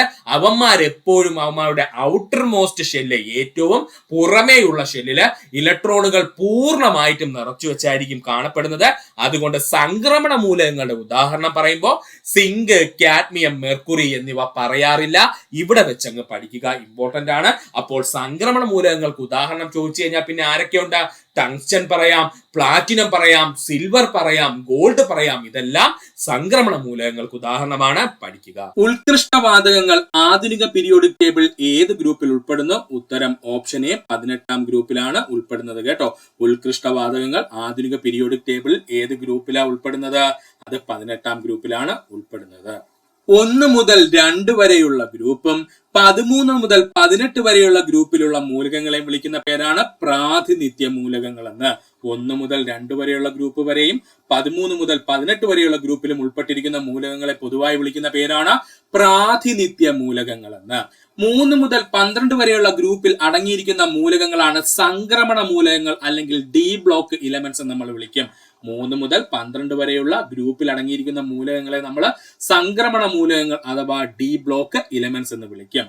57 മുതൽ 71 വരെ അറ്റോമിക നമ്പർ ഉള്ള മൂലകങ്ങളാണ് ലാന്തനൈഡുകൾ എന്നറിയപ്പെടുന്നത്. 57 മുതൽ 71 വരെ അറ്റോമിക നമ്പറുള്ള മൂലകങ്ങൾ അറിയപ്പെടുന്ന പേരെന്താണ്? ലാന്തനൈഡുകൾ എന്ന്. 89 മുതൽ 103 വരെ അറ്റോമിക നമ്പറുള്ള മൂലകങ്ങൾ അറിയപ്പെടുന്ന പേരാണ് ആക്ടിനൈഡുകൾ. 89 മുതൽ 103 വരെ അറ്റോമിക നമ്പറുള്ള മൂലകങ്ങൾ അറിയപ്പെടുന്ന പേരെന്താണ്? ആക്ടിനൈഡുകൾ എന്ന്. എഫ് ബ്ലോക്ക് മൂലകങ്ങൾ എന്നറിയപ്പെടുന്നത് ലാന്തനൈഡുകളും ആക്ടിനൈഡുകളും. അപ്പോൾ ലാന്തനൈഡുകളെയും ആക്ടിനൈഡുകളെയും കൂടെ ചേർത്തുകൊണ്ടാണ് നമ്മൾ എന്തെന്ന് വിളിക്കുന്നത്? എഫ് ബ്ലോക്ക് മൂലകങ്ങൾ എന്ന് വിളിക്കുന്നത്. റെയർ എർത്ത് മൂലകങ്ങൾ എന്നറിയപ്പെടുന്നത് ലാന്തനൈഡുകളാണ്. ഓർത്തോളനെ, റെയർ എർത്ത് മൂലകങ്ങൾ എന്നറിയപ്പെടുന്നത് ആരാണ്? ലാന്തനൈഡുകളാണ്. 1ാം ഗ്രൂപ്പ് മൂലകങ്ങളാണ് ആൽക്കലി ലോഹങ്ങൾ എന്നറിയപ്പെടുന്നത്. 1ാം ഗ്രൂപ്പ് മൂലകങ്ങൾ അറിയപ്പെടുന്ന പേരെന്താ? ആൽക്കലി ലോഹങ്ങൾ എന്ന്. 2ാം ഗ്രൂപ്പ് മൂലകങ്ങൾ അറിയപ്പെടുന്നതാണ് ആൽക്കലി എർത്ത് ലോഹങ്ങൾ. 2ാം ഗ്രൂപ്പ് മൂലകങ്ങൾ അറിയപ്പെടുന്ന പേരെന്താണ്? ആൽക്കലി എർത്ത് ലോഹങ്ങൾ. 13ാം ഗ്രൂപ്പ് മൂലകങ്ങൾ അറിയപ്പെടുന്ന പേരാണ് ബോറോൺ കുടുംബം. 13ാം ഗ്രൂപ്പ് മൂലകങ്ങൾ അറിയപ്പെടുന്നത് എന്താണ്? ബോറോൺ കുടുംബം എന്ന്. 14ാം ഗ്രൂപ്പ് മൂലകങ്ങൾ അറിയപ്പെടുന്നതാണ് കാർബൺ കുടുംബം. 14ാം ഗ്രൂപ്പ് മൂലകങ്ങൾ എന്ത് പേരിലാണ് അറിയപ്പെടുന്നത്? കാർബൺ കുടുംബം എന്ന്. 15ാം ഗ്രൂപ്പ് മൂലകങ്ങൾ അറിയപ്പെടുന്ന പേരാണ് നൈട്രജൻ കുടുംബം. 15ാം ഗ്രൂപ്പ് മൂലകങ്ങൾ അറിയപ്പെടുന്നത് നൈട്രജൻ കുടുംബം എന്ന്. 16ാം ഗ്രൂപ്പ് മൂലകങ്ങൾ അറിയപ്പെടുന്നത് ഓക്സിജൻ കുടുംബം അല്ലെങ്കിൽ ചാൽക്കോജൻ കുടുംബം. 16ാം ഗ്രൂപ്പ് മൂലകങ്ങൾ അറിയപ്പെടുന്നത് ഓക്സിജൻ കുടുംബം അല്ലെങ്കിൽ ചാൽക്കോജൻ കുടുംബം. 17ാം ഗ്രൂപ്പ് മൂലകങ്ങൾ അറിയപ്പെടുന്നത് ഹാലജനുകൾ എന്ന്. 17ാം ഗ്രൂപ്പ് മൂലകങ്ങൾ എന്തെന്ന് അറിയപ്പെടുന്നത്? ഹാലജനുകൾ എന്നാണ്. 18ാം ഗ്രൂപ്പ് മൂലകങ്ങൾ അറിയപ്പെടുന്നതാണ് അലസവാതകങ്ങൾ അല്ലെങ്കിൽ ഉത്കൃഷ്ടവാതകങ്ങൾ എന്ന്. 18ാം ഗ്രൂപ്പ് മൂലകങ്ങൾ അറിയപ്പെടുന്നത് അലസവാതകങ്ങൾ അല്ലെങ്കിൽ ഉത്കൃഷ്ടവാതകങ്ങൾ എന്നാണ്. ഓർക്കുക. 30ാമത്തെ ചോദ്യം, ഹൈഡ്രജന്റെ ഗുണങ്ങളുമായി ബന്ധപ്പെട്ട ചില പ്രസ്താവനകൾ തന്നിരിക്കുന്നു. ഹൈഡ്രജന് നിറമോ മണമോ ഇല്ല, ശരിയാണ്. ഹൈഡ്രജൻ ജലത്തിൽ ലയിക്കുന്നു, തെറ്റാണ്. ഹൈഡ്രജൻ ദ്വയാറ്റോമിക തന്മാത്രകളാൽ കാണപ്പെടുന്നതാണ്, ശരിയാണ്. അപ്പൊ ഇവിടെ ശരിയായിട്ടുള്ള ഉത്തരം ഏതാ സുഹൃത്തുക്കളെ? Option C. തന്നിരിക്കുന്ന 2 മാത്രമാണ് തെറ്റ് കേട്ടോ. H2O എന്ന് പറഞ്ഞ് നമ്മൾ നിൽക്കണം എന്ന് കരുതിയിട്ട് ചുമ്മാ ഒരു ഹൈഡ്രജനെയും ഒരു ഓക്സിജനെ എടുത്ത് വെച്ച് കഴിഞ്ഞാൽ അവർ തമ്മിൽ കമ്പൈൻ ചെയ്ത് ജലമാകത്തില്ല. അതിന് എന്ത് ചെയ്യണം? വൈദ്യുത വിശ്ലേഷണം ചെയ്ത് മാത്രമേ എന്താണ് ജലമായിട്ടുള്ള ബൈ പ്രോഡക്റ്റ് ആയിട്ട് മാറ്റാൻ പറ്റുള്ളൂ. അതിന് നമ്മൾ വൈദ്യുതി കൊടുക്കണം. അല്ല ചുമ്മാ ഹൈഡ്രജനെയും ഓക്സിജനെ എടുത്തിട്ട് നമ്മൾ മിക്സ് ചെയ്ത് കഴിഞ്ഞാൽ ജലമാവൂല. അതുകൊണ്ടാണ് പറയുന്നത് ഹൈഡ്രജൻ ജലത്തിൽ ലയിക്കും എന്ന് പറഞ്ഞു കഴിഞ്ഞാൽ തെറ്റാണ് കേട്ടോ. ഹൈഡ്രജൻ ജലത്തിൽ ലയിക്കില്ല. ഇമ്പോർട്ടന്റ് ആണ്. ഇപ്പൊ ഇത് ശരിയായിട്ടുള്ള ഉത്തരം എന്ന് പറഞ്ഞാൽ ഹൈഡ്രജന് നിറമോ മണമോ ഇല്ല. ഹൈഡ്രജൻ എന്ന് പറയുന്നത് ദ്വയാറ്റോമിക തന്മാത്രയായിട്ടാണ് കാണപ്പെടുന്നത്. എക്സാമ്പിൾ ആയിട്ട് പറഞ്ഞാൽ നമ്മുടെ ഓക്സിജൻ O2 2 തന്മാത്രകളായിട്ട് O2 ആയിട്ട് കാണുമ്പോൾ ഹൈഡ്രജന് 2 തന്മാത്രകളായിട്ട് ചേർന്ന് H2 എന്ന രീതിയിലാണ് നിൽക്കുന്നത്. അതാണ് ഈ പറഞ്ഞിരിക്കുന്നത്. അപ്പോൾ നമുക്ക് ഹൈഡ്രജനുമായി ബന്ധപ്പെട്ട കുറച്ച് പോയിന്റ്സ് നോക്കാം. ഹൈഡ്രജൻ പ്രപഞ്ചത്തിൽ ഏറ്റവും കൂടുതൽ കാണപ്പെടുന്ന മൂലകം ഹൈഡ്രജൻ ആണ്. പ്രപഞ്ചത്തിൽ ഏറ്റവും കൂടുതൽ കാണപ്പെടുന്ന മൂലകം ഹൈഡ്രജൻ ആണ്. സൂര്യനിലും നക്ഷത്രങ്ങളിലും ഏറ്റവും കൂടുതൽ കാണപ്പെടുന്ന മൂലകം ഹൈഡ്രജൻ ആണ്. സൂര്യനിലും നക്ഷത്രങ്ങളിലും ഏറ്റവും കൂടുതൽ കാണപ്പെടുന്ന മൂലകം ഹൈഡ്രജൻ ആണ്. ഭാവിയുടെ ഇന്ധനം എന്നറിയപ്പെടുന്നത് ഹൈഡ്രജൻ. ഭാവിയുടെ ഇന്ധനം എന്നറിയപ്പെടുന്നത് ഹൈഡ്രജൻ ആണ്. ഏറ്റവും സാന്ദ്രത കുറഞ്ഞ മൂലകം എന്നറിയപ്പെടുന്നത് ഹൈഡ്രജൻ. പഠിച്ചോളണേ, ഏറ്റവും സാന്ദ്രത കുറഞ്ഞ മൂലകം എന്നറിയപ്പെടുന്നത് ഹൈഡ്രജൻ ആണ്. ഹൈഡ്രജന്റെ അറ്റോമിക നമ്പർ 1 ആണ്. ഹൈഡ്രജന്റെ അറ്റോമിക നമ്പർ 1 ആണ്. അറ്റോമിക അവസ്ഥയിൽ ഹൈഡ്രജന് 1 പ്രോട്ടോണും 1 ഇലക്ട്രോണുമാണ് കാണപ്പെടുന്നത്. അറ്റോമിക അവസ്ഥയിൽ ഹൈഡ്രജന് 1 പ്രോട്ടോണും 1 ഇലക്ട്രോണുമാണ് കാണപ്പെടുന്നത്. പഠിക്കുക, ഇമ്പോർട്ടന്റ് ആണ്. പ്രപഞ്ചത്തിൽ ഏറ്റവും കൂടുതൽ കാണപ്പെടുന്ന മൂലകം ഹൈഡ്രജൻ ആണ്. സൂര്യനിലും നക്ഷത്രങ്ങളിലും ഏറ്റവും കൂടുതൽ കാണപ്പെടുന്ന മൂലകം ഹൈഡ്രജൻ ആണ്. ഭാവിയുടെ ഇന്ധനം എന്നറിയപ്പെടുന്നത് ഹൈഡ്രജൻ ആണ്. ഏറ്റവും കൂടുതൽ സാന്ദ്രത കുറഞ്ഞ മൂലകം എന്നറിയപ്പെടുന്നത് ഹൈഡ്രജൻ ആണ്. ഹൈഡ്രജന്റെ അറ്റോമിക നമ്പർ 1 അറ്റോമിക അവസ്ഥയിൽ ഹൈഡ്രജന് ഒരു പ്രോട്ടോണും ഒരു ഇലക്ട്രോണുമാണ് കാണപ്പെടുന്നത്. പഠിക്കുക. ഹൈഡ്രജൻ എന്ന വാക്കിന്റെ അർത്ഥം ജലം ഉൽപ്പാദിപ്പിക്കുന്നത് എന്നാണ്. ഹൈഡ്രജൻ എന്ന വാക്കിന്റെ അർത്ഥം എന്താ സുഹൃത്തുക്കളെ? ജലം ഉൽപ്പാദിപ്പിക്കുന്നത് എന്നാണ്. അറ്റോമിക നമ്പരും മാസ് നമ്പരും ഒന്നായ മൂലകം ഹൈഡ്രജൻ. അറ്റോമിക നമ്പരും മാസ് നമ്പരും ഒന്നായ മൂലകം ചോദിച്ചാൽ അത് ഹൈഡ്രജൻ ആണ്. റോക്കറ്റുകളിൽ ഉപയോഗിക്കുന്ന ഇന്ധനം എന്ന് ചോദിച്ചാൽ ഹൈഡ്രജൻ ആണ്. റോക്കറ്റുകളിൽ ഉപയോഗിക്കുന്ന ഇന്ധനം ഏതാ സുഹൃത്തുക്കളെ? ഹൈഡ്രജൻ ആണ്. ഏറ്റവും ഭാരം കുറഞ്ഞ മൂലകം എന്നറിയപ്പെടുന്നത് ഹൈഡ്രജൻ ആണ്. ഏറ്റവും ഭാരം കുറഞ്ഞ മൂലകം എന്നറിയപ്പെടുന്നത് ഹൈഡ്രജൻ ആണ്. ഒന്നുകൂടി പറയാം, ശ്രദ്ധിച്ചോളണം. ഇത്രയും പോയിന്റ്സ് ഇമ്പോർട്ടന്റ് ആണ്.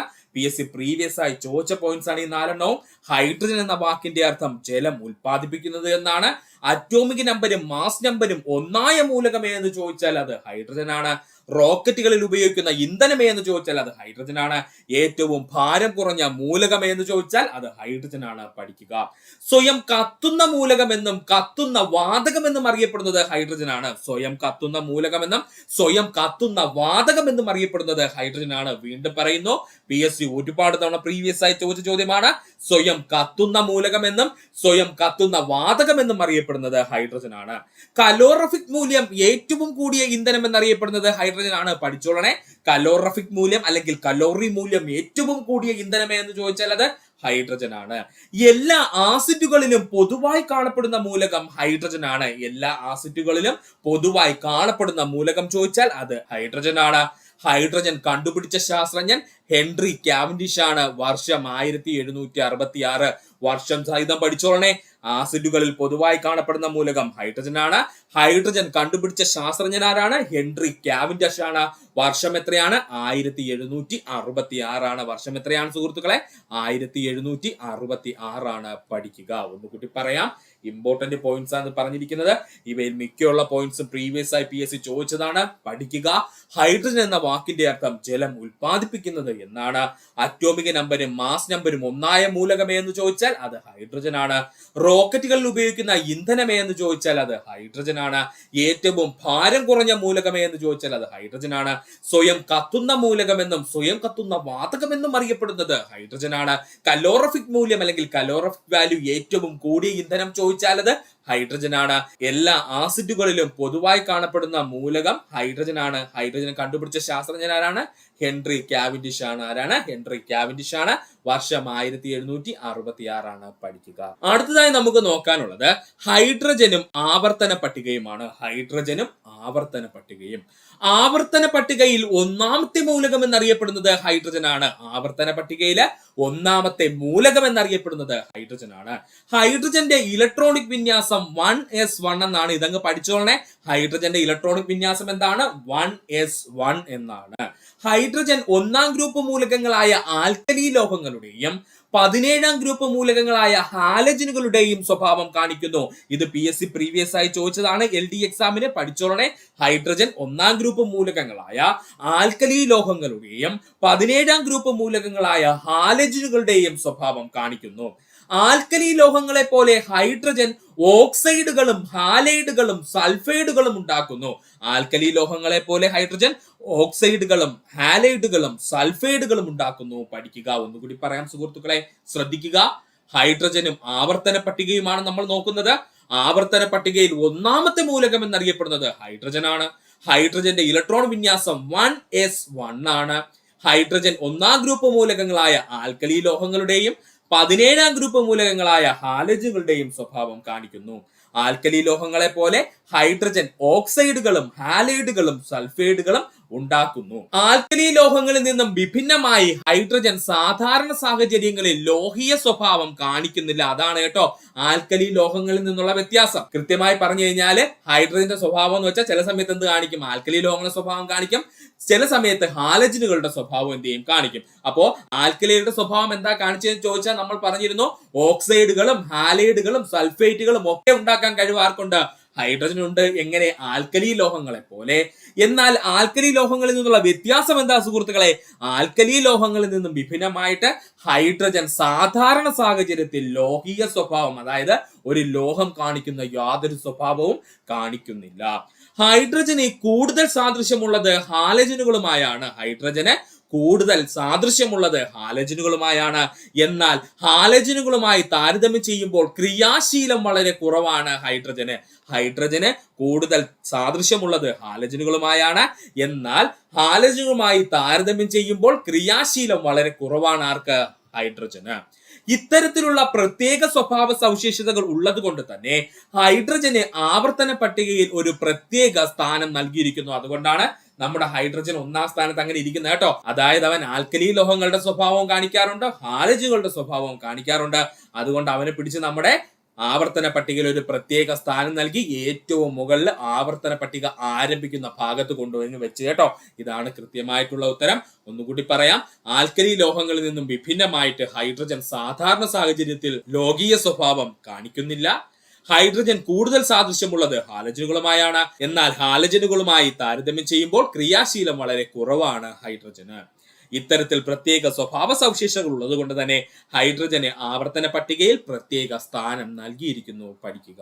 അടുത്തതായി നമുക്ക് നോക്കാനുള്ളത് ഹൈഡ്രജനും പ്രകൃതി സാന്നിധ്യവുമാണ്. ഹൈഡ്രജൻ പ്രകൃതിയിൽ എന്തുമാത്രം ഉണ്ടെന്നും മറ്റുമാണ് നമ്മളിവിടെ നോക്കാൻ പോകുന്നത്. ഹൈഡ്രജനും പ്രകൃതി സാന്നിധ്യവും. പ്രപഞ്ചത്തിൽ ഏറ്റവും കൂടുതൽ കാണപ്പെടുന്ന മൂലകമാണ് ഹൈഡ്രജൻ. നമ്മൾ ഓൾറെഡി പറഞ്ഞു കഴിഞ്ഞു, പ്രപഞ്ചത്തിൽ ഏറ്റവും കൂടുതൽ കാണപ്പെടുന്ന മൂലകമാണ് ഹൈഡ്രജൻ. പ്രപഞ്ചത്തിന്റെ മാസിന്റെ 70% ഹൈഡ്രജൻ ആണ്. പഠിച്ചോളണേ, പ്രപഞ്ചത്തിന്റെ മാസിന്റെ 70% ഹൈഡ്രജൻ ആണ്.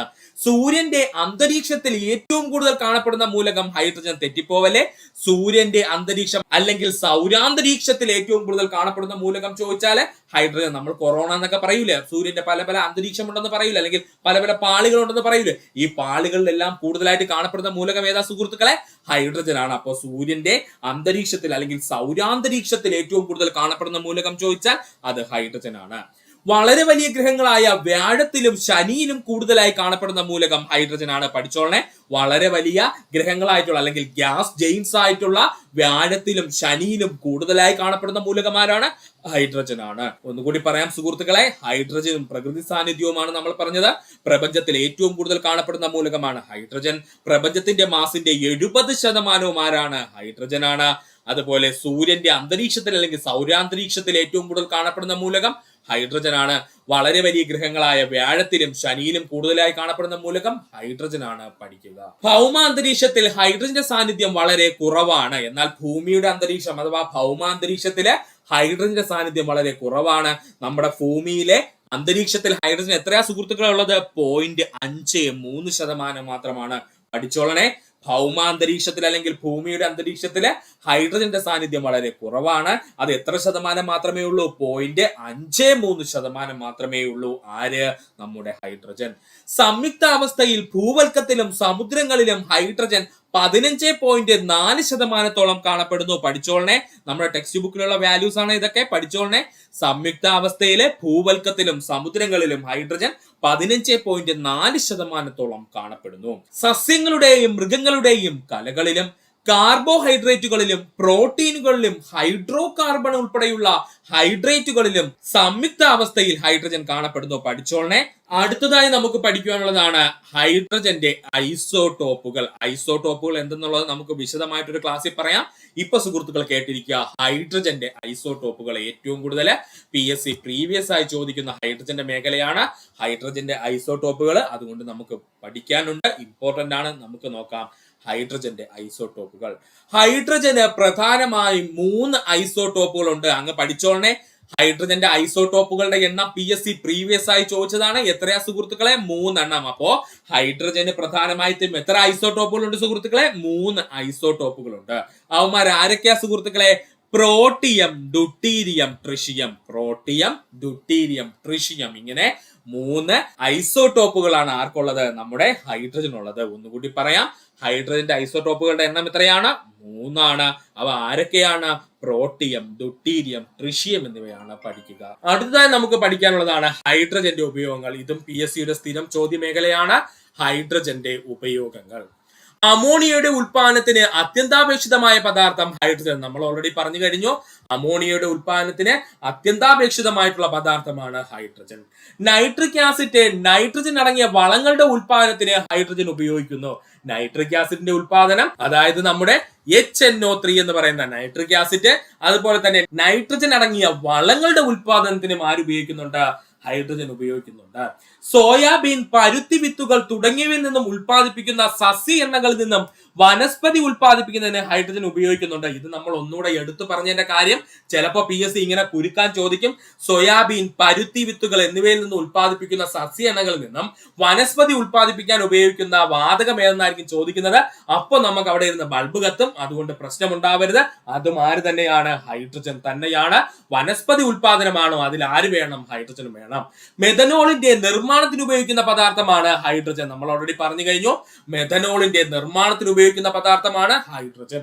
ധാരാളം ഉപയോഗങ്ങളുള്ള ഹൈഡ്രജൻ ക്ലോറൈഡിന്റെ നിർമ്മാണത്തിന് ഉപയോഗിക്കുന്നത് ഹൈഡ്രജൻ ആണ്. മറക്കല്ലേ, ധാരാളം ഉപയോഗങ്ങളുള്ള ഹൈഡ്രജൻ ക്ലോറൈഡിന്റെ നിർമ്മാണത്തിന് ഉപയോഗിക്കുന്നത് ഹൈഡ്രജൻ ആണ്, മറക്കരുത്. ലോഹങ്ങളുടെ നിർമ്മാണ പ്രക്രിയയിൽ ലോഹ ഓക്സൈഡുകളുടെ നിരോക്സീകരണത്തിന് ഹൈഡ്രജൻ ഉപയോഗിക്കുന്നു. ഇമ്പോർട്ടന്റ് ആണ്. ലോഹങ്ങളുടെ നിർമ്മാണ പ്രക്രിയയിൽ ലോഹ ഓക്സൈഡുകളുടെ നിരോക്സീകരണത്തിന് ഹൈഡ്രജൻ ഉപയോഗിക്കുന്നു. ലോഹങ്ങൾ മുറിക്കുന്നതിനും വിളക്കി ചേർക്കുന്നതിനും ഹൈഡ്രജൻ ഉപയോഗിക്കാറുണ്ട്. ലോഹങ്ങളെ മുറിച്ചു മാറ്റുന്നതിനും വിളക്കി ചേർക്കുന്നതിനും ഹൈഡ്രജൻ ഉപയോഗിക്കുന്നു. ബഹിരാകാശ ഗവേഷണ രംഗത്ത് റോക്കറ്റുകളിൽ ഇന്ധനമായി ദ്രവ ഹൈഡ്രജൻ ഉപയോഗിക്കുന്നു. ഇമ്പോർട്ടന്റ് പോയിന്റ്, PSC ഒരുപാട് തവണ പ്രീവിയസ് ആയി ചോദിച്ചതാണ്, പഠിക്കുക. ബഹിരാകാശ ഗവേഷണ രംഗത്ത് റോക്കറ്റുകളിൽ ഇന്ധനമായി ഉപയോഗിക്കുന്നത് ദ്രവ ഹൈഡ്രജൻ ആണ്. വൈദ്യുതി ഉൽപാദനത്തിനുള്ള ഫ്യൂവൽ സെല്ലുകൾ ഹൈഡ്രജൻ ഉപയോഗിക്കുന്നു. ഇമ്പോർട്ടന്റ് പോയിന്റ്, വൈദ്യുതി ഉൽപാദനത്തിനുള്ള ഫ്യൂവൽ സെല്ലുകളിൽ ആര് ഉപയോഗിക്കുന്നുണ്ട്? ഹൈഡ്രജനെ ഉപയോഗിക്കുന്നുണ്ട്. പരിസര മലിനീകരണം ഉണ്ടാക്കാത്ത ഇന്ധനം എന്നറിയപ്പെടുന്നത് ഹൈഡ്രജൻ ആണ്. അല്ലെങ്കിൽ ദ ഗ്രീൻ ഫ്യൂവൽ എന്നൊക്കെ അറിയപ്പെടുന്നത് ആരെന്ന് ചോദിച്ചാൽ അത് ഹൈഡ്രജൻ ആണ്. മറക്കല്ലേ, ഗ്രീൻ ഫ്യൂവൽ എന്നറിയപ്പെടുന്നത്, അല്ലെങ്കിൽ എന്താണ്, നമ്മുടെ പരിസര മലിനീകരണം ഉണ്ടാക്കാത്ത ഇന്ധനം എന്നൊക്കെ അറിയപ്പെടുന്നത് ആരാണ്? ഹൈഡ്രജൻ ആണ്. പഠിക്കുക. ഒന്നുകൂടി പറയാം സുഹൃത്തുക്കളെ, ശ്രദ്ധിക്കുക. ലോഹങ്ങളുടെ നിർമ്മാണ പ്രക്രിയയിൽ ലോഹ ഓക്സൈഡുകളുടെ നിരോക്സീകരണത്തിന് ഉപയോഗിക്കുന്നത് ഹൈഡ്രജൻ ആണ്. ലോഹങ്ങൾ മുറിക്കുവാനോ വിളക്കി ചേർക്കുവാനോ ഉപയോഗിക്കുന്നത് ഹൈഡ്രജൻ ആണ്. ബഹിരാകാശ ഗവേഷണ രംഗത്ത് റോക്കറ്റുകളുടെ ഇന്ധനമായി ഉപയോഗിക്കുന്നത് ദ്രവ ഹൈഡ്രജൻ ആണ്. വൈദ്യുത ഉൽപാദനത്തിനുള്ള ഫ്യൂവൽ സെല്ലുകളായി ഉപയോഗിക്കുന്നത് ഹൈഡ്രജൻ ആണ്. പരിസര മലിനീകരണം ഉണ്ടാക്കാത്ത, അല്ലെങ്കിൽ ദ ഗ്രീൻ ഫ്യൂവൽ എന്നൊക്കെ അറിയപ്പെടുന്നത് ആരാണ്? ഹൈഡ്രജൻ ആണ്. പഠിക്കുക. 31ാമത്തെ ചോദ്യം, താഴെ തന്നിരിക്കുന്നതിൽ നിന്നും ഐസോടോപ്പുകളുമായി ബന്ധപ്പെട്ട ശരിയായ പ്രസ്താവന കണ്ടെത്താനാണ് ചോദിച്ചിരിക്കുന്നത്. ശരിയായ പ്രസ്താവന ഏതാ സുഹൃത്തുക്കളെ? ഓപ്ഷൻ ബി ആണ്. വ്യത്യസ്തമായ മാസ് നമ്പരും ഒരേ അറ്റോമിക നമ്പരുമുള്ള മൂലകത്തിന്റെ വ്യത്യസ്ത ആറ്റങ്ങളെയാണ് ഐസോടോപ്പുകൾ എന്ന് പറയുന്നത്. അപ്പോൾ ടോപ്പിൽ ഇരിക്കുന്നത് ആരാ സുഹൃത്തുക്കളെ? നമ്മുടെ അറ്റോമിക നമ്പർ അല്ലേ. അവൻ എന്തായിരിക്കും അവിടെ? സേഫ് ആയിട്ട് അങ്ങിരിക്കും. അപ്പൊ അവിടെ ആരാ മാറുന്നത്? നമ്മുടെ മാസ് നമ്പർ ആണ് മാറുന്നത്. അപ്പോൾ വ്യത്യസ്ത മാസ് നമ്പരും ഒരേ അറ്റോമിക നമ്പരുമുള്ള ഒരേ മൂലകത്തിന്റെ വ്യത്യസ്ത ആറ്റങ്ങളെയാണ് ഐസോടോപ്പുകൾ എന്ന് പറയുന്നത്. പഠിക്കുക. അപ്പോൾ നമുക്ക് ഐസോടോപ്പും ഐസോബാറും ഒക്കെ ഒന്ന് നോക്കാം. അതിൽ നമുക്കറിയാം, ഒന്നാമതായി പറഞ്ഞിരിക്കുന്നു ഐസോടോപ്പിന്റെ ഉദാഹരണങ്ങളാണ് കൊടുത്തിരിക്കുന്നത്. രണ്ടാമത്തത് ഐസോടോണുകളുടെ ഉദാഹരണമാണ് ചോദിച്ചിരിക്കുന്നത്. മൂന്നാമതായി പറഞ്ഞിരിക്കുന്നത് ഐസോബാറുകളുടെ ഉദാഹരണമാണ് പറഞ്ഞിരിക്കുന്നത്. ഇതിൽ ഏതാണ് ശരിയെന്നാണ് ചോദിച്ചിരിക്കുന്നത്. ഈ പറഞ്ഞിരിക്കുന്ന മൂന്നും ശരിയാണ് കേട്ടോ. അതുകൊണ്ട് പഠിക്കുക, ഇമ്പോർട്ടന്റ് ആണ്. എന്താ സുഹൃത്തുക്കളെ ഐസോടോപ്പുകൾ എന്ന് പറഞ്ഞു കഴിഞ്ഞാല്? സിമ്പിൾ ആയിട്ട് പറഞ്ഞു കഴിഞ്ഞാല് നമ്മുടെ ഒരു മൂലകത്തിന്റെ അറ്റോമിക നമ്പർ സെയിം ആയിരിക്കും, പക്ഷെ അതിന്റെ മാസ് നമ്പർ എന്തായിരിക്കും? വ്യത്യാസമായിരിക്കും. ഇത്തരത്തിലുള്ള മൂലകങ്ങൾ വിളിക്കുന്ന പേരാണ് ഐസോടോപ്പുകൾ. അപ്പോൾ എന്താ ഐസോടോപ്പുകൾ എന്ന് പറഞ്ഞാല്? മൂലകത്തിന്റെ അറ്റോമിക നമ്പർ സെയിം ആയിരിക്കും, പക്ഷെ എന്താണ്? മാസ് നമ്പർ എന്തായിരിക്കും? വ്യത്യാസമായിരിക്കും. എക്സാമ്പിൾ ആയിട്ട് കാർബന്റെ കേസ് നോക്കാം. കാർബന്റെ അറ്റോമിക് നമ്പർ ഇവിടെ സെയിം ആണ്, പക്ഷെ മാസ് നമ്പർ എന്ത് ചെയ്തു? 12, 13, 14 എന്ന് പറഞ്ഞ് ചേഞ്ച് ചെയ്തു. അപ്പോൾ കാർബന്റെ ഐസോടോപ്പുകളാണ് 12, 13, 14 എന്നിവ. എന്താ സുഹൃത്തുക്കളെ ഐസോടോണുകൾ എന്ന് പറഞ്ഞു കഴിഞ്ഞാല്?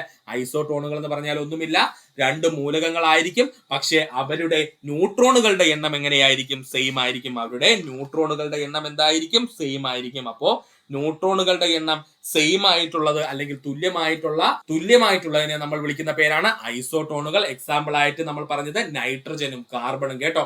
നൈട്രജന്റെയും കാർബണും രണ്ടും രണ്ട് മൂലകങ്ങളാണ്.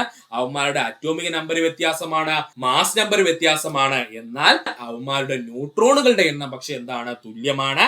അങ്ങനെയുള്ള മൂലകങ്ങളെ വിളിക്കുന്ന പേരാണ് ഐസോടോണുകൾ എന്ന്. ഇനി മൂന്നാമതായി പറഞ്ഞാൽ എന്താ സുഹൃത്തുക്കളെ ഐസോബാറുകൾ എന്ന് പറഞ്ഞു കഴിഞ്ഞാല്? ഐസോബാറുകൾ എന്ന് പറഞ്ഞു കഴിഞ്ഞാല് അറ്റോമിക നമ്പർ വ്യത്യാസമായിരിക്കും, എന്നാൽ അവരുടെ മാസ് നമ്പർ സെയിം ആയിരിക്കും. അറ്റോമിക നമ്പർ വ്യത്യാസമായിരിക്കും, മാസ് നമ്പർ സെയിം ആയിരിക്കും. സുഹൃത്തുക്കൾ, മാസ് നമ്പർ എപ്പോഴും മുകളിലാണ് എഴുതുന്നത്. ശ്രദ്ധിച്ചു നോക്കിയേ, ഈ ആർഗന്റെ ആയാലും അതുപോലെ തന്നെ പൊട്ടാസ്യത്തിന്റെ ആയാലും കാൽസ്യത്തിന്റെ ആയാലും ഒക്കെ ഇവന്മാരുടെ മാസ് നമ്പർ 40 40 40 എന്ന് തന്നെയാണ്. എന്നാൽ താഴെ എഴുതുന്നതാണ് നമ്മുടെ അറ്റോമിക നമ്പർ എന്ന് പറയുന്നത്. ആർഗന്റെ അറ്റോമിക നമ്പർ 18, അതുപോലെ തന്നെ നമ്മുടെ പൊട്ടാസ്യത്തിന്റെ അറ്റോമിക നമ്പർ 19, കാൽസ്യത്തിന്റെ അറ്റോമിക നമ്പർ 20മാണ്. അപ്പോൾ അവരുടെ അറ്റോമിക നമ്പർ എന്ത് ചെയ്തു? വ്യത്യാസപ്പെട്ടുകൊണ്ടിരിക്കും. പക്ഷെ അവരുടെ മാസ് നമ്പർ തുല്യമാണെങ്കിൽ അത്തരം മൂലകങ്ങളെ നമ്മൾ വിളിക്കുന്ന പേരാണ് ഐസോ ബാറുകൾ എന്ന്. അത്തരം മൂലകങ്ങളുടെ കൂട്ടം നമ്മൾ വിളിക്കുന്ന പേരാണ് ഐസോ ബാറുകൾ എന്ന്. ഒന്നുകൂടി പറയാം സുഹൃത്തുക്കളെ, ശ്രദ്ധിച്ചിരിക്കുക. എന്താണ് ഐസോ ടോപ്പുകൾ എന്ന് പറഞ്ഞു കഴിഞ്ഞാല് ഒരു മൂലകത്തിന്റെ അറ്റോമിക നമ്പർ സെയിം ആയിരിക്കും, പക്ഷെ മാസ് നമ്പർ എന്ത് ചെയ്യും? വ്യത്യാസപ്പെട്ടുകൊണ്ടിരിക്കും. എക്സാമ്പിൾ ആയിട്ട് പറഞ്ഞാൽ കാർബണിന്റെ അറ്റോമിക നമ്പർ എന്ന് പറയുന്നത് 6ആണ്. അതിന് യാതൊരു വ്യത്യാസവുമില്ല, അത് അതുപോലെ തന്നെ നിൽക്കുന്നു. പക്ഷെ എന്താ സംഭവിക്കുന്നത്? അവിടെ നമ്മുടെ മാസ് നമ്പർ എന്ത് ചെയ്യുന്നു? വ്യത്യാസപ്പെടുന്നു. 12, 13, 14 എന്ന് പറഞ്ഞിങ്ങനെ വ്യത്യാസപ്പെടുന്നു. ഇതിനെ നമ്മൾ വിളിക്കുന്ന പേരാണ് ഐസോടോപ്പുകൾ എന്ന്. എന്താണ് ഐസോടോണുകൾ എന്ന് ചോദിച്ചു കഴിഞ്ഞാല് നമ്മുടെ മൂലകങ്ങൾ രണ്ടും ഡിഫറെന്റ് ആയിരിക്കും. അവരുടെ ഈ പറഞ്ഞിരിക്കുന്ന അറ്റോമിക നമ്പരും മാസ് നമ്പരും ഒക്കെ വ്യത്യാസമായിരിക്കും, പക്ഷേ അവരുടെ ന്യൂട്രോണുകളുടെ എണ്ണം എന്തായിരിക്കും? തുല്യമായിരിക്കും. ഇത്തരത്തിലുള്ള മൂലകങ്ങളുടെ സെറ്റിനെ നമ്മൾ വിളിക്കുന്ന പേരാണ് ഐസോടോണുകൾ എന്ന്. എന്താണ് ഐസോ ബാറുകൾ എന്ന് ചോദിച്ചു കഴിഞ്ഞാൽ ഒന്നുമില്ല സുഹൃത്തുക്കളെ, സിമ്പിൾ ആണ്. അതായത് നമ്മുടെ അറ്റോമിക നമ്പർ വ്യത്യാസമുള്ള മൂലകങ്ങളായിരിക്കും, പക്ഷെ അവരുടെ മാസ് നമ്പർ തുല്യമായിരിക്കും. അതുകൊണ്ട് അവയെ നമ്മൾ വിളിക്കുന്ന പേരാണ് ഐസോ ബാറുകൾ എന്ന്. എക്സാമ്പിൾ ആയിട്ട് നമ്മൾ എന്താ പറഞ്ഞിരിക്കുന്നത്? ഇവിടെ ആർഗണും അതുപോലെ തന്നെ പൊട്ടാസ്യവും അതുപോലെ തന്നെ കാൽസ്യത്തിനും ഇവരുടെ അറ്റോമിക നമ്പർ വ്യത്യാസമാണെങ്കിലും ഇവന്മാരുടെ മാസ് നമ്പർ 40 എന്ന് പറയുന്ന ഒരേ മാസ് നമ്പറാണ്. പഠിക്കുക. 32ാമത്തെ ചോദ്യം, അറ്റോമിക സംഖ്യ 8ആയ മൂലകം ഏതാണെന്നാണ് ചോദിച്ചിരിക്കുന്നത്. ശരിയായ ഉത്തരം ഏതാ സുഹൃത്തുക്കളെ? ഓക്സിജൻ ആണ്. അറ്റോമിക സംഖ്യ 8ആയിട്ടുള്ള മൂലകം ഏതാ? ഓക്സിജൻ ആണ്. നമുക്കിനി പഠിക്കാനുള്ളത് PSC ആവർത്തിക്കുന്ന മൂലകങ്ങളും അവയുടെ അറ്റോമിക നമ്പറുമാണ്. വളരെ ഇമ്പോർട്ടന്റ് ആണ്, പഠിച്ചോളുക. ഹൈഡ്രജന്റെ അറ്റോമിക നമ്പർ 1 ആണ്. അതിന്റെ സിമ്പൽ എന്താ? H ആണ്. ഹൈഡ്രജന്റെ സിമ്പൽ H ആണ്. അറ്റോമിക നമ്പർ 1 ആണ്. ഹീലിയത്തിന്റേത് സിമ്പൽ He ആണ്. അതിന്റെ അറ്റോമിക നമ്പർ 2 ആണ്. സോഡിയത്തിന്റെ ലാറ്റിൻ നാമം നാട്രിയമാണ്. അതുകൊണ്ട് അതിന്റെ സിമ്പൽ എന്ന് പറയുന്നത് Na ആണ്. അതിന്റെ അറ്റോമിക നമ്പർ 11 ആണ്. സോഡിയത്തിന്റെ ലാറ്റിൻ നാമം നാട്രിയം ആയതുകൊണ്ട് അതിന്റെ സിമ്പൽ Na ആണ്. അതിന്റെ അറ്റോമിക നമ്പർ 11 ആണ്. പൊട്ടാസ്യത്തിന്റെ ലാറ്റിൻ നാമം കാലിയമാണ്. അതുകൊണ്ട് അതിന്റെ സിമ്പൽ K ആണ്. അറ്റോമിക നമ്പർ 19 ആണ്. പൊട്ടാസ്യത്തിന്റെ ലാറ്റിൻ നാമം കാലിയം എന്നാണ്. അതുകൊണ്ട് അതിന്റെ സിമ്പൽ K ആണ്. അറ്റോമിക നമ്പർ 19 ആണ്. ഇരുമ്പിനെ ലാറ്റിൻ നാമം ഫെറം എന്നാണ്. ഇരുമ്പിന്റെ ലാറ്റിൻ നാമം ഫെറം എന്നാണ്. അതുകൊണ്ട് അതിന്റെ സിമ്പൽ Fe ആണ്. അറ്റോമിക നമ്പർ 26 ആണ്. ഇരുമ്പിന്റെ ലാറ്റിൻ നാമം എന്താ? ഫെറമാണ്. അതിന്റെ സിമ്പൽ അതുകൊണ്ട് Fe എന്നാണ് പറയുന്നത്. അതുപോലെ അതിന്റെ അറ്റോമിക നമ്പർ എത്രയാ? ഇരുമ്പിന്റെ 26 ആണ്. ചെമ്പിന്റെ ലാറ്റിൻ നാമം കുപ്രം എന്നാണ്. അതുകൊണ്ട് അതിന്റെ സിമ്പൽ Cu ആണ്. ഇതിന്റെ അറ്റോമിക നമ്പർ 29 ആണ്. ചെമ്പിന്റെ ലാറ്റിൻ നാമം എന്താണ്? കുപ്രം എന്നാണ്. അതുകൊണ്ട് ചെമ്പിന്റെ സിമ്പൽ എന്താണ്? Cu എന്നാണ്. ചെമ്പിന്റെ അറ്റോമിക നമ്പർ എത്രയാ? 29 ആണ്. വെള്ളിയുടെ ലാറ്റിൻ നാമം അർജന്റീനം എന്നാണ്. അതുകൊണ്ട് വെള്ളിയുടെ സിമ്പൽ എന്താ? Ag എന്നാണ്. വെള്ളിയുടെ അറ്റോമിക നമ്പർ 47 ആണ്. വെള്ളി എന്ന് പറയുന്നതിന്റെ ലാറ്റിൻ നാമം എന്താ? അർജന്റീനമാണ്. അതുകൊണ്ട് തന്നെ വെള്ളിയുടെ സിമ്പൽ എന്താ? Ag എന്നാണ്. വെള്ളിയുടെ അറ്റോമിക നമ്പർ 47 ആണ്. ടിന്നിന്റെ ലാറ്റിൻ നാമം സ്റ്റാനം എന്നാണ്. അതുകൊണ്ട് തന്നെ അതിന്റെ സിമ്പൽ Sn എന്നാണ്. അറ്റോമിക നമ്പർ 50 ആണ്. 50ാമത്തെ മൂലകമാണ് ടിൻ എന്ന് പറയുന്നത്. പഠിച്ചോളണേ. ടിന്നിന്റെ ലാറ്റിൻ നാമം എന്താണ്? സ്റ്റാനം എന്നാണ്. അതുകൊണ്ട് തന്നെ ടിന്നിന്റെ സിമ്പൽ എന്താ? Sn എന്നാണ്. ടിന്നിന്റെ അറ്റോമിക നമ്പർ എന്താണ്? 50 ആണ്. ആന്റിമണിയുടെ ലാറ്റിൻ നാമമാണ് സ്റ്റിബിയം. ആന്റിമണിയുടെ ലാറ്റിൻ നാമം എന്താണ്? സ്റ്റിബിയം. അതുകൊണ്ട് തന്നെ അതിന്റെ സിമ്പൽ Sb എന്ന് പറയുന്നു. അറ്റോമിക നമ്പർ 51 ആണ്. പഠിച്ചോളണേ. ആന്റിമണിയുടെ ലാറ്റിൻ നാമം എന്താ? സ്റ്റിബിയം എന്നാണ്. അതുകൊണ്ട് തന്നെ ആന്റിമണിയുടെ സിമ്പൽ എന്താ? Sb എന്നാണ്. ആന്റിമണിയുടെ അറ്റോമിക നമ്പർ എത്രയാണ്? 51 ആണ്. ടങ്സ്റ്റൺ എന്ന മൂലകത്തിന്റെ ലാറ്റിൻ നാമം ഉൾഫ്രം എന്നാണ്. അതുകൊണ്ട് തന്നെ സിമ്പൽ W ആണ്. അറ്റോമിക നമ്പർ 74 ആണ്. ടങ്സ്റ്റന്റെ ലാറ്റിൻ നാമം എന്താ? ഉൾഫ്രം എന്നാണ്. അതുപോലെ തന്നെ ടങ്സ്റ്റന്റെ സിമ്പൽ എന്ന് പറയുന്നത് W ആണ്. ടങ്സ്റ്റന്റെ അറ്റോമിക നമ്പർ 74 ആണ്. സ്വർണത്തിന്റെ ലാറ്റിൻ നാമം ഓറം എന്നാണ്. അതുകൊണ്ട് സിമ്പൽ Au ആണ്. അറ്റോമിക നമ്പർ 79 ആണ്. സ്വർണത്തിന്റെ ലാറ്റിൻ നാമം ഓറം എന്നാണ്. സിമ്പൽ Au എന്നാണ്. അറ്റോമിക നമ്പർ 79 ആണ്. മെർക്കുറിയുടെ ലാറ്റിൻ നാമം ഹൈഡ്രാജറം എന്നാണ്, അതുകൊണ്ട് സിമ്പൽ HG ആണ്. അറ്റോമിക് നമ്പർ 80 ആണ്. ഏറ്റവും കൂടുതൽ PSC അറ്റോമിക് നമ്പർ ചോദിച്ചിട്ടുള്ള മൂലകമാണ് മെർക്കുറി എന്നുള്ളത് പഠിക്കുക. മെർക്കുറിയുടെ ലാറ്റിൻ നാമം എന്താ? ഹൈഡ്രാജറം എന്നാണ്. അതുകൊണ്ട് തന്നെ മെർക്കുറിയുടെ സിമ്പൽ എന്താ? HG എന്നാണ്. മെർക്കുറിയുടെ അറ്റോമിക് നമ്പർ എത്രയാ? 80 ആണ്. ലെഡിന്റെ ലാറ്റിൻ നാമം പ്ലംബം എന്നാണ്. ഇതിന്റെ സിമ്പൽ PB ആണ്. അതുപോലെ അറ്റോമിക് നമ്പർ 82 ആണ്. ലെഡിന്റെ ലാറ്റിൻ നാമം എന്താ? പ്ലംബം എന്നാണ്. അതുകൊണ്ട് ലെഡിന്റെ സിമ്പൽ എന്താ? PB എന്നാണ് അറിയപ്പെടുന്നത്. അതുപോലെ ലെഡിന്റെ അറ്റോമിക് നമ്പർ 82 ആണ്.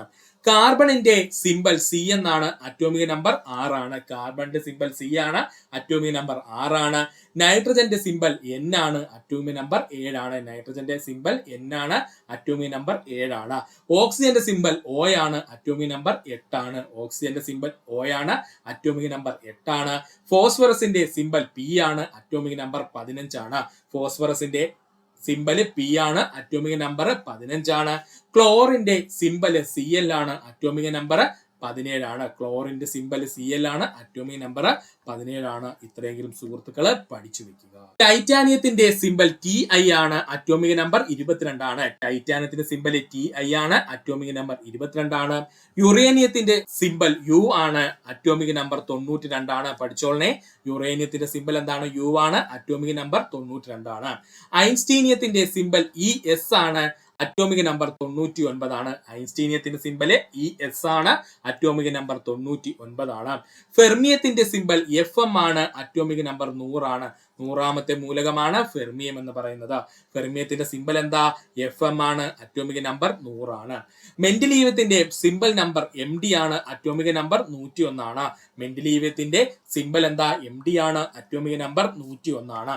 മോസ്കോവിയത്തിന്റെ സിമ്പൽ MC എന്നാണ്. അറ്റോമിക് നമ്പർ 115 ആണ്. മോസ്കോവിയത്തിന്റെ സിമ്പൽ MC എന്നാണ്. അറ്റോമിക് നമ്പർ 115 ആണ്. ടെന്നിസണിന്റെ സിമ്പൽ TS ആണ്. അറ്റോമിക് നമ്പർ 117 ആണ്.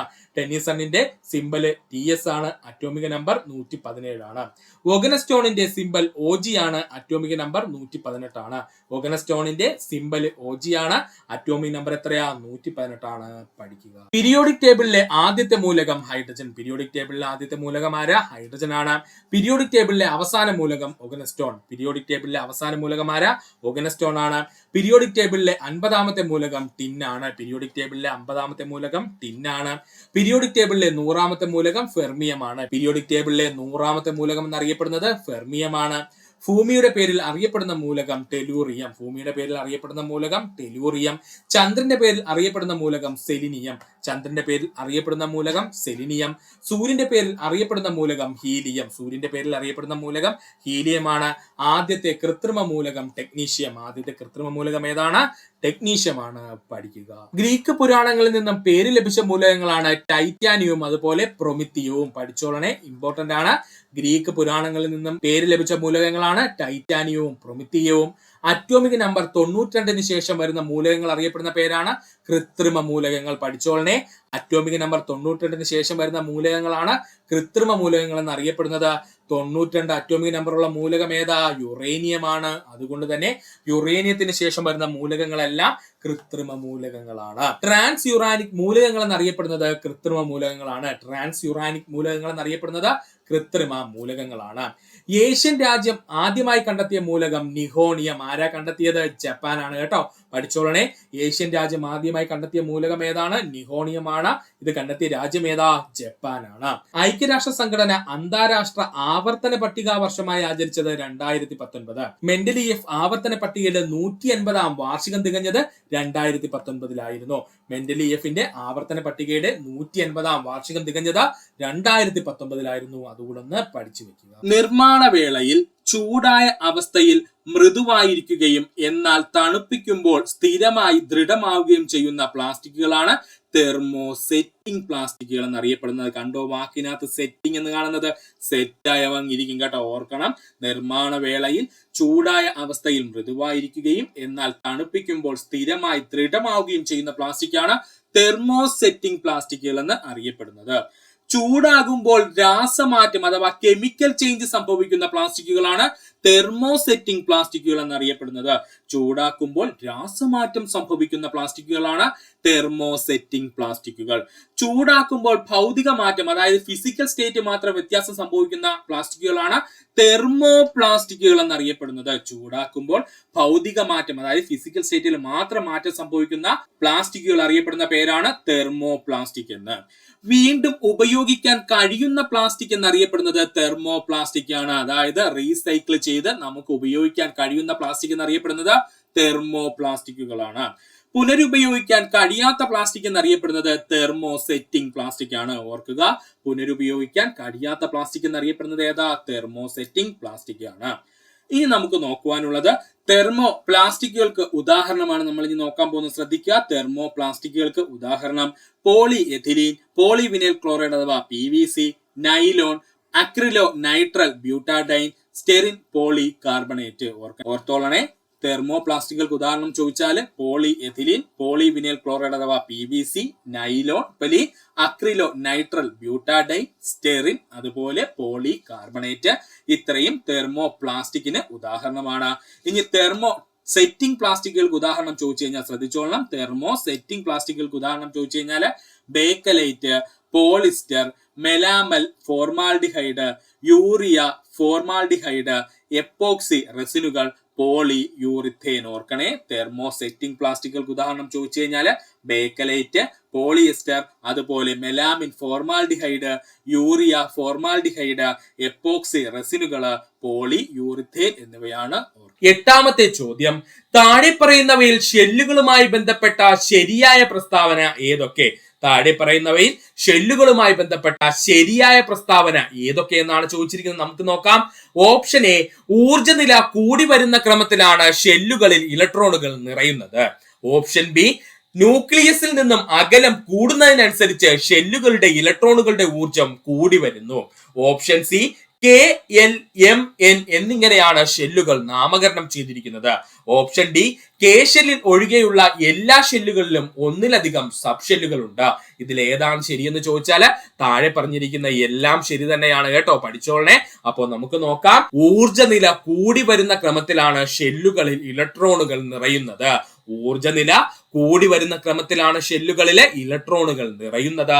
ന്യൂക്ലിയസിൽ നിന്നും അകലം കൂടുന്നതിനനുസരിച്ച് ഷെല്ലുകളുടെ ഇലക്ട്രോണുകളുടെ ഊർജം കൂടി വരുന്നു. അതായത് ന്യൂക്ലിയസിന്റെ അടുത്തോട്ട് വരും തോറും ന്യൂക്ലിയസ് എന്ത് ചെയ്യും? ഈ ഇലക്ട്രോണുകളെ ഇങ്ങനെ ചേർത്ത് പിടിക്കും. എന്നാൽ ന്യൂക്ലിയസിൽ നിന്നും അകലത്തിലിരിക്കുന്ന ഷെല്ലുകളുടെ ഇലക്ട്രോണുകൾക്ക് എപ്പോഴും ഊർജം എന്തായിരിക്കും? കൂടുതലായിരിക്കും. KLMN എന്നിങ്ങനെയാണ് ഷെല്ലുകൾ നാമകരണം ചെയ്യുന്നത്. KLMN എന്നിങ്ങനെയാണ് ഷെല്ലുകൾ നാമകരണം ചെയ്യുന്നത്. K ഷെൽ ഒഴികെയുള്ള എല്ലാ ഷെല്ലുകളിലും ഒന്നിലധികം സബ് ഷെല്ലുകൾ ഉണ്ട്. പഠിച്ചോളണേ, K ഷെല്ലിൽ ഒഴികെയുള്ള ബാക്കി എല്ലാ ഷെല്ലുകളിലും ഒന്നിലധികം സബ് ഷെല്ലുകൾ ഉണ്ട്. പഠിക്കുക, K ഷെല്ലിന് എന്തില്ല? സബ് ഷെല്ലില്ല. ഇപ്പോഴൊക്കെ പഠിച്ചോളണേ, K ഷെല്ലിന് സബ് ഷെല്ലുകൾ ഇല്ല. K ഷെൽ ഒഴികെയുള്ള ബാക്കിയുള്ള എല്ലാ ഷെല്ലുകളിലും ഒന്നിലധികം സബ് ഷെല്ലുകൾ ഉണ്ട്. പഠിക്കുക.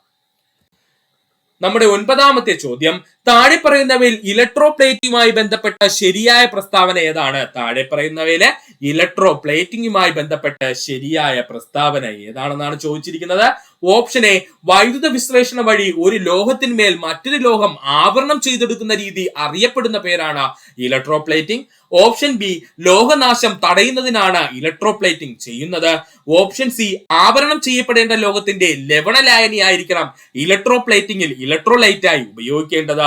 ഓപ്ഷൻ ഡി, ആവരണം ചെയ്യേണ്ട വസ്തു എപ്പോഴും ബാറ്ററിയുടെ നെഗറ്റീവ് ടെർമിനലുമായി ബന്ധിപ്പിക്കേണ്ടതാണ്. ഇതിൽ ഏതാണ് ശരിയെന്ന് ചോദിച്ചാൽ താഴെ പറഞ്ഞിരിക്കുന്ന എല്ലാ പ്രസ്താവനകളും ശരിയാണ്. അതുകൊണ്ട് പഠിക്കാൻ നമുക്ക് ഇലക്ട്രോപ്ലേറ്റിംഗുമായി ബന്ധപ്പെട്ടിരിക്കുന്ന ശരിയായ പ്രസ്താവനകൾ ഏതൊക്കെയാണെന്ന് ചോദിച്ചാൽ, വൈദ്യുത വിശ്ലേഷണം വഴി ഒരു ലോഹത്തിന് മേൽ മറ്റൊരു ലോഹം ആവരണം ചെയ്തെടുക്കുന്ന പ്രക്രിയ അല്ലെങ്കിൽ രീതി അറിയപ്പെടുന്ന പേരാണ് ഇലക്ട്രോപ്ലേറ്റിംഗ്. അപ്പോൾ എന്താ ഇലക്ട്രോപ്ലേറ്റിംഗ് എന്ന് പറഞ്ഞു കഴിഞ്ഞാൽ, വൈദ്യുത വിശ്ലേഷണം വഴി ഒരു ലോഹത്തിന് മേൽ മറ്റൊരു ലോഹം ആവരണം ചെയ്തെടുക്കുന്ന രീതി അറിയപ്പെടുന്ന പേരാണ് ഇലക്ട്രോപ്ലേറ്റിംഗ് എന്ന്. ലോഹനാശം തടയുന്നതിനായാണ് ഇലക്ട്രോപ്ലേറ്റിംഗ് ചെയ്യുന്നത്. ലോഹനാശം തടയുന്നതിനായാണ് ഇലക്ട്രോപ്ലേറ്റിംഗ് ചെയ്യുന്നത്. ആവരണം ചെയ്യപ്പെടേണ്ട ലോഹത്തിന്റെ ലവണലായനി ആയിരിക്കണം ഇലക്ട്രോപ്ലേറ്റിംഗിലെ ഇലക്ട്രോലൈറ്റ് ആയിട്ട് ഉപയോഗിക്കേണ്ടത്. അത് ഇമ്പോർട്ടന്റ് ആണ്.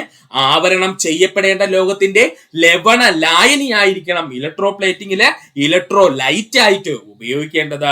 ആവരണം ചെയ്യേണ്ട വസ്തു എപ്പോഴും ബാറ്ററിയുടെ നെഗറ്റീവ് ടെർമിനലുമായിട്ടായിരിക്കണം ബന്ധിപ്പിക്കേണ്ടത്.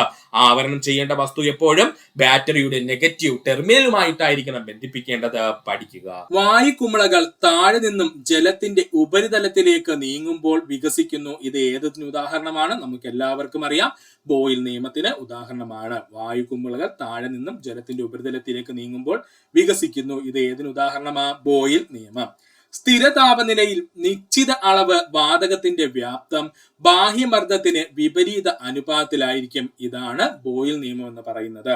സ്ഥിര താപനിലയിൽ, അതായത് ടെമ്പറേച്ചർ എന്ന് പറയുന്നത് ഒരു കോൺസ്റ്റന്റ് വാല്യൂ ആയിരിക്കുന്ന സമയത്ത് ആ വാതകത്തിന്റെ വ്യാപ്തം എന്ന് പറയുന്നത് എന്തിന് ഇൻവേഴ്സ്ലി പ്രൊപ്പോർഷണൽ ആയിരിക്കും എന്നാ പറഞ്ഞിരിക്കുന്നത്? അത് ബാഹ്യമർദ്ദം, അതായത് പ്രഷറിന് ഇൻവേഴ്സ്ലി പ്രൊപ്പോർഷണൽ ആയിരിക്കും, അല്ലെങ്കിൽ വിപരീത അനുപാതത്തിലായിരിക്കും എന്നാണ് എന്ത് പറഞ്ഞിരിക്കുന്നത്? ബോയിൽ നിയമം പറഞ്ഞിരിക്കുന്നത്.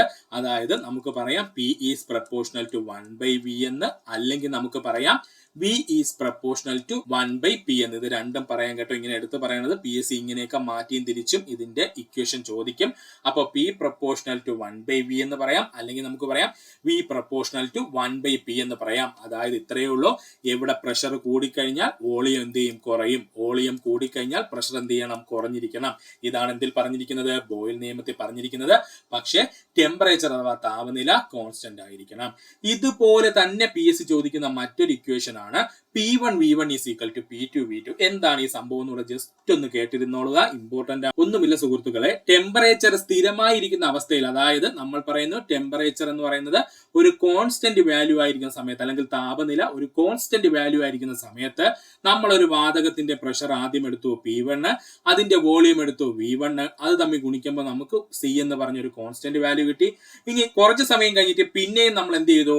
ആ വാതകത്തിന്റെ തന്നെ പ്രഷർ എടുത്തു, അത് P2 ആണ്. അതിന്റെ തന്നെ വോളിയം എടുത്തു, അല്ലെങ്കിൽ വ്യാപ്തം എടുത്തു, V2 ആണ്. അങ്ങനെയാണെന്നുണ്ടെങ്കിൽ നമുക്ക് എന്തെന്ന് പറയാം? അതും ഒരു കോൺസ്റ്റന്റ് വാല്യൂ ആയിരിക്കും. ഇത് രണ്ടും ഒരേ വാല്യൂ ആയിരിക്കും. ആ വാല്യൂവിന് യാതൊരു വ്യത്യാസവും വരില്ല. അതായത് സ്ഥിരമായ താപനിലയിൽ ഇരിക്കുന്ന ഒരു വാതകത്തിന്റെ എത്ര തവണ നമ്മൾ പ്രഷറും അതുപോലെ തന്നെ വോളിയവും ചെക്ക് ചെയ്തുകൊണ്ടിരിക്കുന്നോ അതിന് തമ്മിൽ ഗുണിക്കുമ്പോൾ കിട്ടുന്ന വാല്യൂ ഒന്ന് തന്നെ ആയിരിക്കും. ആ വാല്യൂവിന് യാതൊരു വ്യത്യാസവും വരില്ല എന്നാണ് എന്ത് പറഞ്ഞിരിക്കുന്നത്? ബോയിൽ നിയമം പറഞ്ഞിരിക്കുന്നത്. അതായത് പ്രഷറിനെ നമ്മൾ വോളിയം കൊണ്ട് എന്ത് ചെയ്യണം? ഗുണിക്കണം കേട്ടോ. അല്ലെങ്കിൽ വ്യാപ്തം കൊണ്ട് ഗുണിക്കുമ്പോൾ കിട്ടുന്ന വാല്യൂ ആണ് കോൺസ്റ്റന്റ് ആയിട്ട് നിൽക്കുന്നത്. അങ്ങനെയാണെങ്കിൽ നമുക്ക് പറയാം P1 V1 is equal to P2 V2 എന്ന്. ഇതൊന്നും അറിഞ്ഞില്ലെങ്കിലും നിങ്ങൾ ഇതൊന്ന് ഓർത്ത് വെച്ച് പഠിച്ചോളാം. കാരണം PSC ചോദിക്കുന്ന ഇങ്ങനെ ഇരിക്കും, താഴെ പറയുന്നവയിൽ ബോയിൽ നിയമവുമായി ബന്ധപ്പെട്ടിട്ടുള്ള സമവാക്യം കണ്ടെത്തുക എന്ന് പറഞ്ഞിട്ട് P1 V1 is equal to P2 V2 ഒരുപാട് തവണ PSC ചോദിച്ചിട്ടുണ്ട്. പ്രത്യേകിച്ച് CP ഉള്ള സുഹൃത്തുക്കൾ വ്യക്തമായിട്ട് ഇത് ഓർത്ത് വെച്ചോളണം. ബോയിൽ നിയമത്തിന്റെ പ്രധാനപ്പെട്ട ഒരു എക്സ്പ്രഷൻ ആണ് P1 V1 is equal to P2 V2 എന്നുള്ളത്. അത് എങ്ങനെ വന്നു എന്ന് ജസ്റ്റ് ഒന്ന് പറഞ്ഞതേ ഉള്ളൂ. ഇനി ബോയിൽ നിയമത്തിൽ നിന്ന് PSC ചോദിക്കുന്ന മറ്റൊരു പോയിന്റ് ആണ്, ബോയിൽ നിയമത്തിൽ സ്ഥിരമായി നിൽക്കുന്നത് ആരൊക്കെയെന്ന് ചോദിക്കും. നമുക്ക് എല്ലാവർക്കും അറിയാം ബോയിൽ നിയമത്തിനകത്ത് ടെമ്പറേച്ചർ അഥവാ താപനില സ്ഥിരമായിരിക്കുമെന്ന്. എന്നാൽ അതിന്റെ കൂടെ മോളുകളുടെ എണ്ണം അഥവാ സ്മാൾ എന്നും എപ്പോഴും സ്ഥിരമായിരിക്കും. ഓർത്തോളനെ. അപ്പോ നമ്മുടെ ബോയിൽ നിയമത്തിൽ കോൺസ്റ്റന്റ് ആയിരിക്കുന്ന രണ്ട് പേരാണ്. ഒരാൾ ആരാണ്? താപനിലയാണ്. മറ്റൊരാള് മോളുകളുടെ എണ്ണം അഥവാ സ്മാൾ എന്നും കോൺസ്റ്റന്റ് ആയിരിക്കും. ഇതും PSC എടുത്ത് ചോദിച്ചിട്ടുണ്ട്. ഇനി സ്ഥിരം PSC ചോദിച്ചുകൊണ്ടിരിക്കുന്നതാണ് ബോയിൽ നിയമവും നമ്മുടെ നിത്യജീവിതത്തിലുള്ള അതിന്റെ ആപ്ലിക്കേഷൻ, അല്ലെങ്കിൽ നിത്യജീവിതത്തിലുള്ള നമ്മുടെ ഉദാഹരണങ്ങളുമാണ് PSC സ്ഥിരം ചോദിക്കുന്നത് കേട്ടോ. നമുക്കത് എന്താണെന്ന് നോക്കാം. ആദ്യമായി നമ്മൾ നോക്കാൻ പോകുന്ന ഉദാഹരണമാണ്, കുളത്തിനടിയിൽ നിന്നും ഉയർന്നു വരുന്ന കുമിള ജലോപരിതലത്തിലെത്തും തോറും വലുതായി വരുന്നു. കുളത്തിനടിയിൽ നിന്നും ഉയർന്നു വരുന്ന കുമിള ജലോപരിതലത്തിലെത്തും തോറും വലുതായി വരുന്നു. അക്യൂറിയത്തിനടിയിൽ നിന്നും ഉയർന്നു വരുന്ന കുമിള ജലോപരിതലത്തിലെത്തും തോറും വലുതായി വരുന്നു. രണ്ട് പ്രധാനപ്പെട്ട പോയിന്റ്സ് ആണ് നമ്മളിവിടെ പറഞ്ഞത്. രണ്ടും ഒരേ കാര്യം തന്നെയാണ് പറഞ്ഞിരിക്കുന്നത്. അതുകൊണ്ട് ഇത് രണ്ടും നമുക്ക് ഒന്നിച്ചങ്ങ് പഠിക്കാം. ബോയിൽ നിയമത്തിന്റെ നമ്മുടെ നിത്യജീവിതത്തിലെ ഉദാഹരണങ്ങളാണ് നമ്മളിവിടെ പഠിക്കുന്നത്. അതിൽ ആദ്യത്തെ രണ്ട് പോയിന്റിനും ഒരേ കാരണം തന്നെയാണ്. ആദ്യത്തെ രണ്ട് പോയിന്റും ഉണ്ടാകുന്നതിന് കാരണം ഒന്ന് തന്നെയാണ്. അതുകൊണ്ടാണ് നമ്മൾ അവനെ ഒന്നിച്ചങ്ങ് പറഞ്ഞത്. കുളത്തിനടിയിൽ നിന്നും ഉയർന്നു വരുന്ന കുമിള ജലോപരിതലത്തിൽ എത്തും തോറും വലുതായി വരുന്നു. അതാണ് ഏറ്റവും കൂടുതൽ PSC പ്രീവിയസ് ആയി ചോദിച്ചിട്ട് ഇത് ഏത് നിയമവുമായി ബന്ധപ്പെട്ടെന്നാണ് ചോദിക്കുന്നത്. ഉത്തരം എന്താണ്? ബോയിൽ നിയമം.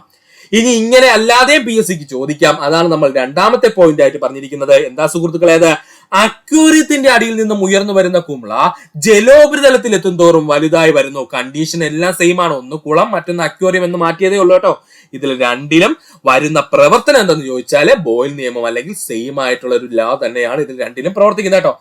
എന്താ അവിടെ സംഭവിക്കുന്നത് നമുക്കൊന്ന് നോക്കാം. സുഹൃത്തുക്കളെ, ജലത്തിന്റെ ഉപരിതലം അല്ലെങ്കിൽ ഏറ്റവും മുകൾ ഭാഗത്തെക്കാളും എപ്പോഴും ജലത്തിന്റെ താഴ്ഭാഗത്ത് എന്ത് കൂടുതലായിരിക്കും? പ്രഷർ അല്ലെങ്കിൽ മർദ്ദം എന്ന് പറയുന്നത് എന്തായിരിക്കും? കൂടുതലായിരിക്കും അല്ലെ സുഹൃത്തുക്കളെ? അതുകൊണ്ടാണല്ലോ നമ്മുടെ ഡാമിന്റെയൊക്കെ അടിഭാഗം കട്ടി കൂടിയതായിട്ട് പണിയുന്നത്. അപ്പോ ജലത്തിന്റെ ഉപരിതലത്തിനേക്കാളും എപ്പോഴും മർദ്ദം എവിടെയായിരിക്കും? ജലത്തിന്റെ അടിഭാഗത്തായിരിക്കും കൂടുതൽ. ഇതങ്ങ് പഠിച്ചു വെക്കുക, പിന്നെ നിങ്ങൾക്ക് ഡൗട്ട് ഒന്നും ഉണ്ടാകൂല. ഇനി ബോയിൽ നിയമപ്രകാരം എന്താ പറഞ്ഞിരിക്കുന്നത്? മർദ്ദം കൂടിക്കഴിഞ്ഞാൽ അവിടെ വോളിയം അല്ലെങ്കിൽ വ്യാപ്തം എന്ത് ചെയ്യണം? കുറയണം. മർദ്ദം കൂടുന്നെങ്കിൽ അവിടെ ആര് കുറയണം സുഹൃത്തുക്കളെ? വ്യാപ്തം കുറഞ്ഞേ പറ്റൂ. സ്വാഭാവികമായിട്ടും നമ്മുടെ ജലത്തിന്റെ അടിഭാഗത്ത് നിന്നും ഒരു കുമിള മുകളിലേക്ക് വരുന്നു എന്ന് കരുതുക. ജലത്തിന്റെ അടിവശത്ത് നിന്ന് ഒരു കുമിള മുകളിലേക്ക് ഉയർന്നു വരുന്നു എന്ന് കരുതുക. സ്വാഭാവികമായിട്ടും അടിവശത്ത് നല്ല മർദ്ദമായിരിക്കും അല്ലെ സുഹൃത്തുക്കളെ? നമ്മൾ ഓൾറെഡി പറഞ്ഞു കഴിഞ്ഞു, ജലത്തിന്റെ ഉപരിതലത്തിനേക്കാളും എന്ത് പറഞ്ഞാലും ജലത്തിന്റെ അടിഭാഗത്ത് എന്തായിരിക്കും? മർദ്ദം കൂടുതലായിരിക്കും. ഈ ഉണ്ടായി വരുന്ന കുമിളയ്ക്ക് അതീവ മർദ്ദം അനുഭവപ്പെടുന്നത് കൊണ്ട് ഇവൻ അങ്ങ് ചുരുങ്ങും കേട്ടോ. ഇവൻ അങ്ങ് ചുരുങ്ങിയിട്ട് എന്താവും? ഒരു ചെറു കുമിളയായിട്ട് മാറും. അതിന് കാരണം എന്തെന്ന് ചോദിച്ചാല് നമ്മുടെ ബോയിൽ നിയമപ്രകാരം നമ്മൾ പറഞ്ഞിട്ടുണ്ട്, മർദ്ദം കൂടിക്കഴിഞ്ഞാൽ എന്ത് കുറയണം? വ്യാപ്തം കുറയണം. ഇല്ലെങ്കിൽ തിരിച്ചും പറയാം, വ്യാപ്തം കൂടിക്കഴിഞ്ഞാൽ മർദ്ദം കുറയണം. ഇതിൽ രണ്ടും സംഭവിക്കണം എന്നാണ് നമ്മൾ പറഞ്ഞിരിക്കുന്നത്. ഒരാൾ കൂടിക്കഴിഞ്ഞാൽ മറ്റേയാൾ കുറഞ്ഞേ പറ്റൂ. ഇവിടെ ആരാ കൂടിയത്? മർദ്ദമാണ് കൂടുതൽ. അതുകൊണ്ട് വ്യാപ്തം കുറഞ്ഞു. വ്യാപ്തം കുറഞ്ഞു എന്ന് പറഞ്ഞു കഴിഞ്ഞാൽ സൈസ് കുറഞ്ഞു എന്നല്ലേ സുഹൃത്തുക്കളെ അർത്ഥം? അല്ലെങ്കിൽ അവന്റെ വലിപ്പം കുറഞ്ഞു എന്നല്ലേ സുഹൃത്തുക്കളെ അർത്ഥം? അതുകൊണ്ട് തന്നെ ഈ ജലത്തിന്റെ ഏറ്റവും അടിയിൽ ഉണ്ടാകുന്ന കുമിള വളരെ ചെറുതായിരിക്കും. ഇനി പയ്യെ പയ്യെ ആ കുമിള എന്ത് ചെയ്യുന്നു? മുകളിലേക്ക് കയറി വരും തോറും നമ്മുടെ മർദ്ദം എന്ന് പറയുന്നത് കുറഞ്ഞു കുറഞ്ഞു വരും. കാരണം ജലോപരിതലത്തിലേക്ക് എത്തും തോറും മർദ്ദം എന്ത് ചെയ്യും? കുറയും. നമ്മൾ ഓൾറെഡി പറഞ്ഞു കഴിഞ്ഞു. ഇങ്ങനെ മർദ്ദം കുറഞ്ഞു കുറഞ്ഞു കുറഞ്ഞ് ജലോപരിതലത്തിൽ എത്തുമ്പോൾ എന്താ സംഭവിക്കുന്നത്? നമ്മുടെ കുമിള നന്നായിട്ട് വലുതായി കഴിഞ്ഞിരിക്കും. അതിനുള്ള കാരണം എന്താണ്? മർദ്ദം കുറയുമ്പോൾ ആര് കൂടണം? വോളിയം അല്ലെങ്കിൽ വ്യാപ്തം കൂടണം. അങ്ങനെ വ്യാപ്തം കൂടി കൂടി കുമിള എന്ത് ചെയ്തു? ഒരു വലിയ കുമിളയായിട്ട് മാറുകയും ജലത്തിന്റെ ഉപരിതലത്തിൽ എത്തുമ്പോൾ എന്ത് ചെയ്യും? പൊട്ടുകയും ചെയ്യും. ഏറ്റവും ഉപരിതലത്തിലെത്തിയിട്ട് പൊട്ടുകയും ചെയ്യും. ഇതാണ് കുളത്തിനടിയിൽ നിന്നും ഉയർന്നു വരുന്ന കുമിളയിൽ നടക്കുന്ന പ്രവർത്തനം എന്ന് പറയുന്നത്. അത് തന്നെയാണ് അക്വേറിയത്തിന്റെ അടിയിൽ നിന്ന് ഉയർന്നു വരുന്ന കുമിളയായാലും അത് തന്നെയാണ്. ഇനി PSC എന്ത് മുന്നിൽ വെച്ചിട്ട് അടിയിൽ നിന്ന് ഉയർന്നു വരുന്ന കുമിള എന്ന് ചോദിച്ചാലും ഉത്തരം എന്താണ്? ബോയിൽ നിയമം തന്നെയാണ്. മറ്റൊരു പോയിന്റ് ആണ്, സ്കൂബ ഡൈവ് ചെയ്യുന്ന വ്യക്തികൾ ആഴം കൂടിയ മേഖലയിൽ നിന്നും ജലോപരിതലത്തിലേക്ക് സാവധാനം മാത്രമേ ഉയർന്നു വരാറുള്ളൂ. വളരെ വേഗം ആഴം കൂടിയ മേഖലയിൽ നിന്നും ജലോപരിതലത്തിൽ എത്തിയാൽ സ്കൂബ ഡൈവ് ചെയ്യുന്ന വ്യക്തികളുടെ ശരീരത്തിലെ വാതകമർദ്ദം പെട്ടെന്ന് കുറയുകയും വാതകങ്ങൾ വികസിക്കുകയും ചെയ്യും. ഇത് ശരീര അവയവങ്ങൾക്ക് കേടുപാടുണ്ടാകുന്നതിന് കാരണമാകും. പഠിച്ചോളണം കേട്ടോ, ഇമ്പോർട്ടന്റ് ആണ്. സ്കൂബ ഡൈവ് ചെയ്യുന്ന വ്യക്തികൾ ആഴം കൂടിയ മേഖലകളിൽ നിന്നും ജലോപരിതലത്തിലേക്ക് സാവധാനം മാത്രമേ ഉയർന്നു വരാറുള്ളൂ. വളരെ വേഗത്തിൽ അവർ ആഴം കൂടിയ മേഖലയിൽ നിന്നും ജലത്തിന്റെ ഉപരിതലത്തിലേക്ക് എത്തിക്കഴിഞ്ഞാൽ എന്താ സംഭവിക്കുന്ന സുഹൃത്തുക്കളെ? ഈ സ്കൂബ ഡൈവ് ചെയ്യുന്ന വ്യക്തികളുടെ ശരീരത്തിലുള്ള വാതകങ്ങൾ ഉണ്ടല്ലോ, അവർ ഈ ജലത്തിന്റെ അടിയിലോട്ട് പോകുന്ന സമയത്ത് അങ്ങ് ചുരുങ്ങിയായിരിക്കും ഇരിക്കുന്നത്. കാരണം എന്താണെന്ന് വെച്ചാൽ ജലത്തിന്റെ അടിയിലാണ് എപ്പോഴും മർദ്ദം കൂടുതൽ. അത് നമ്മൾ ഓൾറെഡി പറഞ്ഞു കഴിഞ്ഞു. എന്നാൽ അവർ വളരെ വേഗം മുകളിലേക്ക് വരുമ്പോൾ എന്താ സംഭവിക്കുന്നത്? മർദ്ദം എന്ത് ചെയ്യും? പെട്ടെന്ന് അങ്ങ് കുറയും. ഇങ്ങനെ മർദ്ദം കുറഞ്ഞു കഴിഞ്ഞാൽ ഉറപ്പായിട്ട് എന്ത് ചെയ്യണം? വാതകത്തിന്റെ വ്യാപ്തം കൂടണം. പെട്ടെന്ന് വാതകത്തിന് അവന്റെ വ്യാപ്തം കൂട്ടാൻ കഴിയും. പക്ഷെ നമ്മുടെ ശരീരാവയവങ്ങൾക്ക് പെട്ടെന്ന് ഈ വാതകത്തിന്റെ വ്യാപ്തം കൂട്ടിയതുപോലെ ശരീരാവയവങ്ങളുടെ വ്യാപ്തം എന്ത് ചെയ്യൂല? കൂടൂല.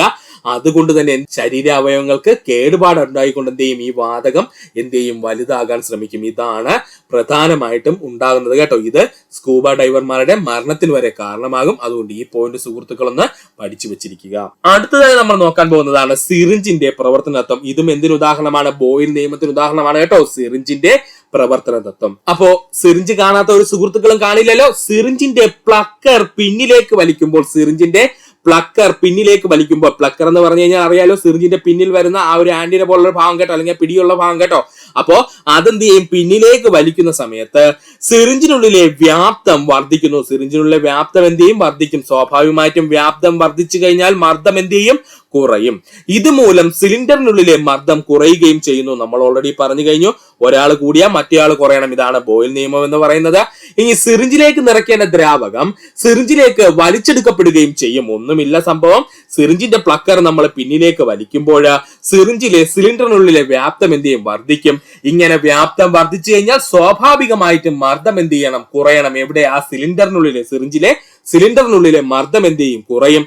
അങ്ങനെ മർദ്ദം കുറഞ്ഞു കഴിഞ്ഞാൽ മർദ്ദം കൂടിയ ദ്രാവകം എന്ത് ചെയ്യും? മർദ്ദം കുറഞ്ഞ സിലിണ്ടറിനുള്ളിലേക്ക് എന്ത് ചെയ്യും? പ്രവേശിക്കും. അല്ലെങ്കിൽ സിറിഞ്ചിനുള്ളിലേക്ക് എന്ത് ചെയ്യും? വലിച്ചു കയറ്റപ്പെടുകയും ചെയ്യും. ഇതാണ് സിറിഞ്ചിന്റെ പ്രവർത്തന തത്വം എന്ന് പറയുന്നത്. ഇത്രയും ഡീപ്പായിട്ട് സുഹൃത്തുക്കൾ പഠിച്ചില്ലെങ്കിലും സിറിഞ്ചിന്റെ പ്രവർത്തന തത്വം എന്തിന് ഉദാഹരണമാണ്?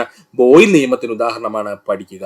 ഇത്രയും നേരം ഈ വീഡിയോ സുഹൃത്തുക്കൾ എല്ലാവർക്കും നന്ദി, നമസ്കാരം. നിങ്ങൾക്ക് ഈ വീഡിയോ ഇഷ്ടമായെങ്കിൽ നിങ്ങളുടെ സുഹൃത്തുക്കൾ കൂടി ഒന്ന് ഷെയർ ചെയ്ത് കൊടുക്കാനൊപ്പം തന്നെ നമ്മുടെ ചാനൽ സബ്സ്ക്രൈബ് ചെയ്ത് സഹായിക്കുക.